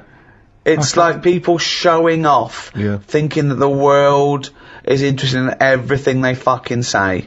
That thing about, everyone's got access, which is fine, but it's those fat fucking morons on docu-soaps that go, I speak as I fucking think, you useless fucking blob of shit. Yes. Have an education, research, think, discuss, then offer your opinion. And stop your kids chewing on a fucking big ball of fat. Your leg. Got someone specific in mind there? Okay, it's not his fault. Let me have It's Not His Fault. You've got to save this. This has got to teach me something. It'll be an interesting story. Right, it's not his fault. This fella... what year? Ages ago? Olden times? I'd say in the 70s. Okay. Would you? Any evidence for that? And, does he wear flares in the story? Right, Is that your reason? No, it's a bit like Yuri Geller, this fella, right? Where he's electric. He's electric. And, if he walks past the telly would fizz. If he walked past the radio, it all goes like that. Ooh. His hair stuck up all the time. And he'd be having a bath and everything would be alright, and then the power would sort of switch on in his body, and the electric in his body made him jump out of the bath. So... What do you mean, so? What is that so? What does that so mean? You've given us nothing. You've given us nothing. You'd have to at least give us the scientific explanation. Yeah. Electric eels have 400 volts in them. Oh, is this the running away again? What was that one called? Yeah, but it's not his fault. But there's a reason that it's not his fault. It's not his fault. I thought it was going to be something about keeping it safe. I think we should do these the other way round. I think you should his tell fault. us the story and then we'll hear the pun. It's not his fault. It's not his fault. Right, let's leave it. Play a tune. Don't look at me like that. Oh, Karl, you're in a bad mood. The Coral, I'm all right. dreaming of you. Right, do the last one. Do the last one. Carl's saying we're never doing this again because we don't appreciate it. Yeah, Carl, you don't know how good this feature is, mate. Right, last one. Yeah. Stocking, Aitken and Waterman. Go on then, tell me about that one. What's that? What am I going to learn from this? Right, well, do you know the saying, put a sock in it? I like it already. Do you know the saying? Yeah. Right, well, do you know where it comes from? I assume it's shut up, so I'll stuff your mouth with a sock to shut you up. Years ago. Yeah. Sorry, am I right? No, not really. Ages ago. 1970s? 50s, Okay. I'd say. Do you know the old, I'd say. do you know the old gramophone? Yeah. With the big horn on it? Yep. Yeah. Right, well, those stereos didn't have a volume control on them. Right? So they'd be listening Oh, to so you the put a album, sock in the... and mute. you'd put something like a sock. That's a real one, you see. That's taught me something. That's good. That's excellent, Carl. That is the only one that counts, like chewing the fat, if they're true. I'm assuming they are. It works. It's of interest. I haven't got it verified yet, but that is educating Ricky. That's brilliant. I will say, the other two were more entertaining. So, you know, Do you understand the distinction, though, between that one and Electrical Man? And, or I've hit me head, I can hear you, Mum. Yeah. Can you see the difference, though? Or... Are all not three really, because when I read all three, I took something away from all of them. What did you take away from the Electrical Man? I just thought, oh, imagine that. Imagine how annoying that would be. But that's not education, is And it it's really? not taking anything No, but away. Think about it, right? We take our lives for granted all the time, don't you? You get up in the morning, it's like, oh, I'll get up and walk for a shower. Some people can't walk, right? Yeah. This guy, he can't even have a, you know what I mean? It's nice to have a bath, isn't it, when you got time on your hands and you can relax. This guy can't even do that. It might be alright for a bit, but he's not really enjoying it, because at any moment, it could strike. Yeah. So, he can't even do that. He can't comb his hair, because it keeps going a mess. Yeah. He can't watch his Nor can favourite- you. No, he can't. Does he fight crime? What does he do with his powers? Yeah. I think he just has to sit around, because he can't work with machinery. Right. Because he'll probably blow a fuse. Yeah, so he just sits around. Think about it, what can he do? What normal things can he do? Skateboarding. Going for long walks. Yeah. Put a wetsuit on. Well, he couldn't do that. Why? Ooh, water and electric. No, wetsuits aren't actually wet. They're dry initially. You just put a whole wetsuit on and walk round with flippers and A rub the wetsuit's towel. not like a dinner jacket that's like really wet. Well, all I'm saying is think. Do you know what I mean? Oh, okay. And what was the And other one the again? girl deaf for 4 years hits her head. Yeah. That's just, What have you learned from that? What is that? Well, imagine how happy you'd be. Remember that time when I nearly died? When I choked on a Mr. Freeze Pop? Right? No, tell us that one again. No, I told you, didn't I? Tell us again. Yeah, but the people will remember it, and then it's... They weren't listening. Go on. What happened? It was ages ago when my mum and dad used to go out shopping on a Friday. 1970s? Get the food in. get a week's load of food in the cupboard and that, and we'd, you know, they'd come in with all the food, and we'd all be like, oh god, you know, there's no food left on a Thursday really, so we'd all be hungry on the Friday by the time the food got in. I love that! And That I'd they be would like- need it. I imagine him like jackal puppies. Yeah. Just like licking your parents' mouth for food as they So- come through the door. So they come in from the supermarket, they're emptying the box. Our kid had got some biscuits and what have you. Frenzy, just a feeding frenzy, like pigeons. I grabbed the Mr. Freeze Pop and knocked it back really quick, but it wasn't frozen, so I knocked it back so it was like a liquid, and it went down the wrong way, right, and I was choking, right, and I nearly died. It must have been about, how long can you go before you die? A couple of minutes to do Right, it. I reckon about 1:50. Right, I was really close to dying. How do you know you were close to dying? Did your life flash before you? No, but I just was like... There's loads of instances of him eating pops. Yeah, exactly. I just was dead. 40 of those. Whatever, right? What do anyway. you think you'd see if your life flashed past you? What do you think, which elements would stand out for you, do you think? What? Start now, go back. What do you remember? What's the first thing you remember? As a kid. Yeah, just anything now. Being in a hall and having our dog licking my face. That's your earliest memory? Yeah. Okay, what's the next one? Right, next one's probably being at primary school with Lindsay. Yeah. Was that your girlfriend? Well, a little friend who was a girl. Sure. And we used to have like tins with letters in, and you'd have to write stuff. But anyway, what were we doing? I got confused. Right, so anyway, I'm intrigued by the dog that was licking your face. well, bin that. We won't win that. no, it's a great feature. I just think you need to be a little bit more careful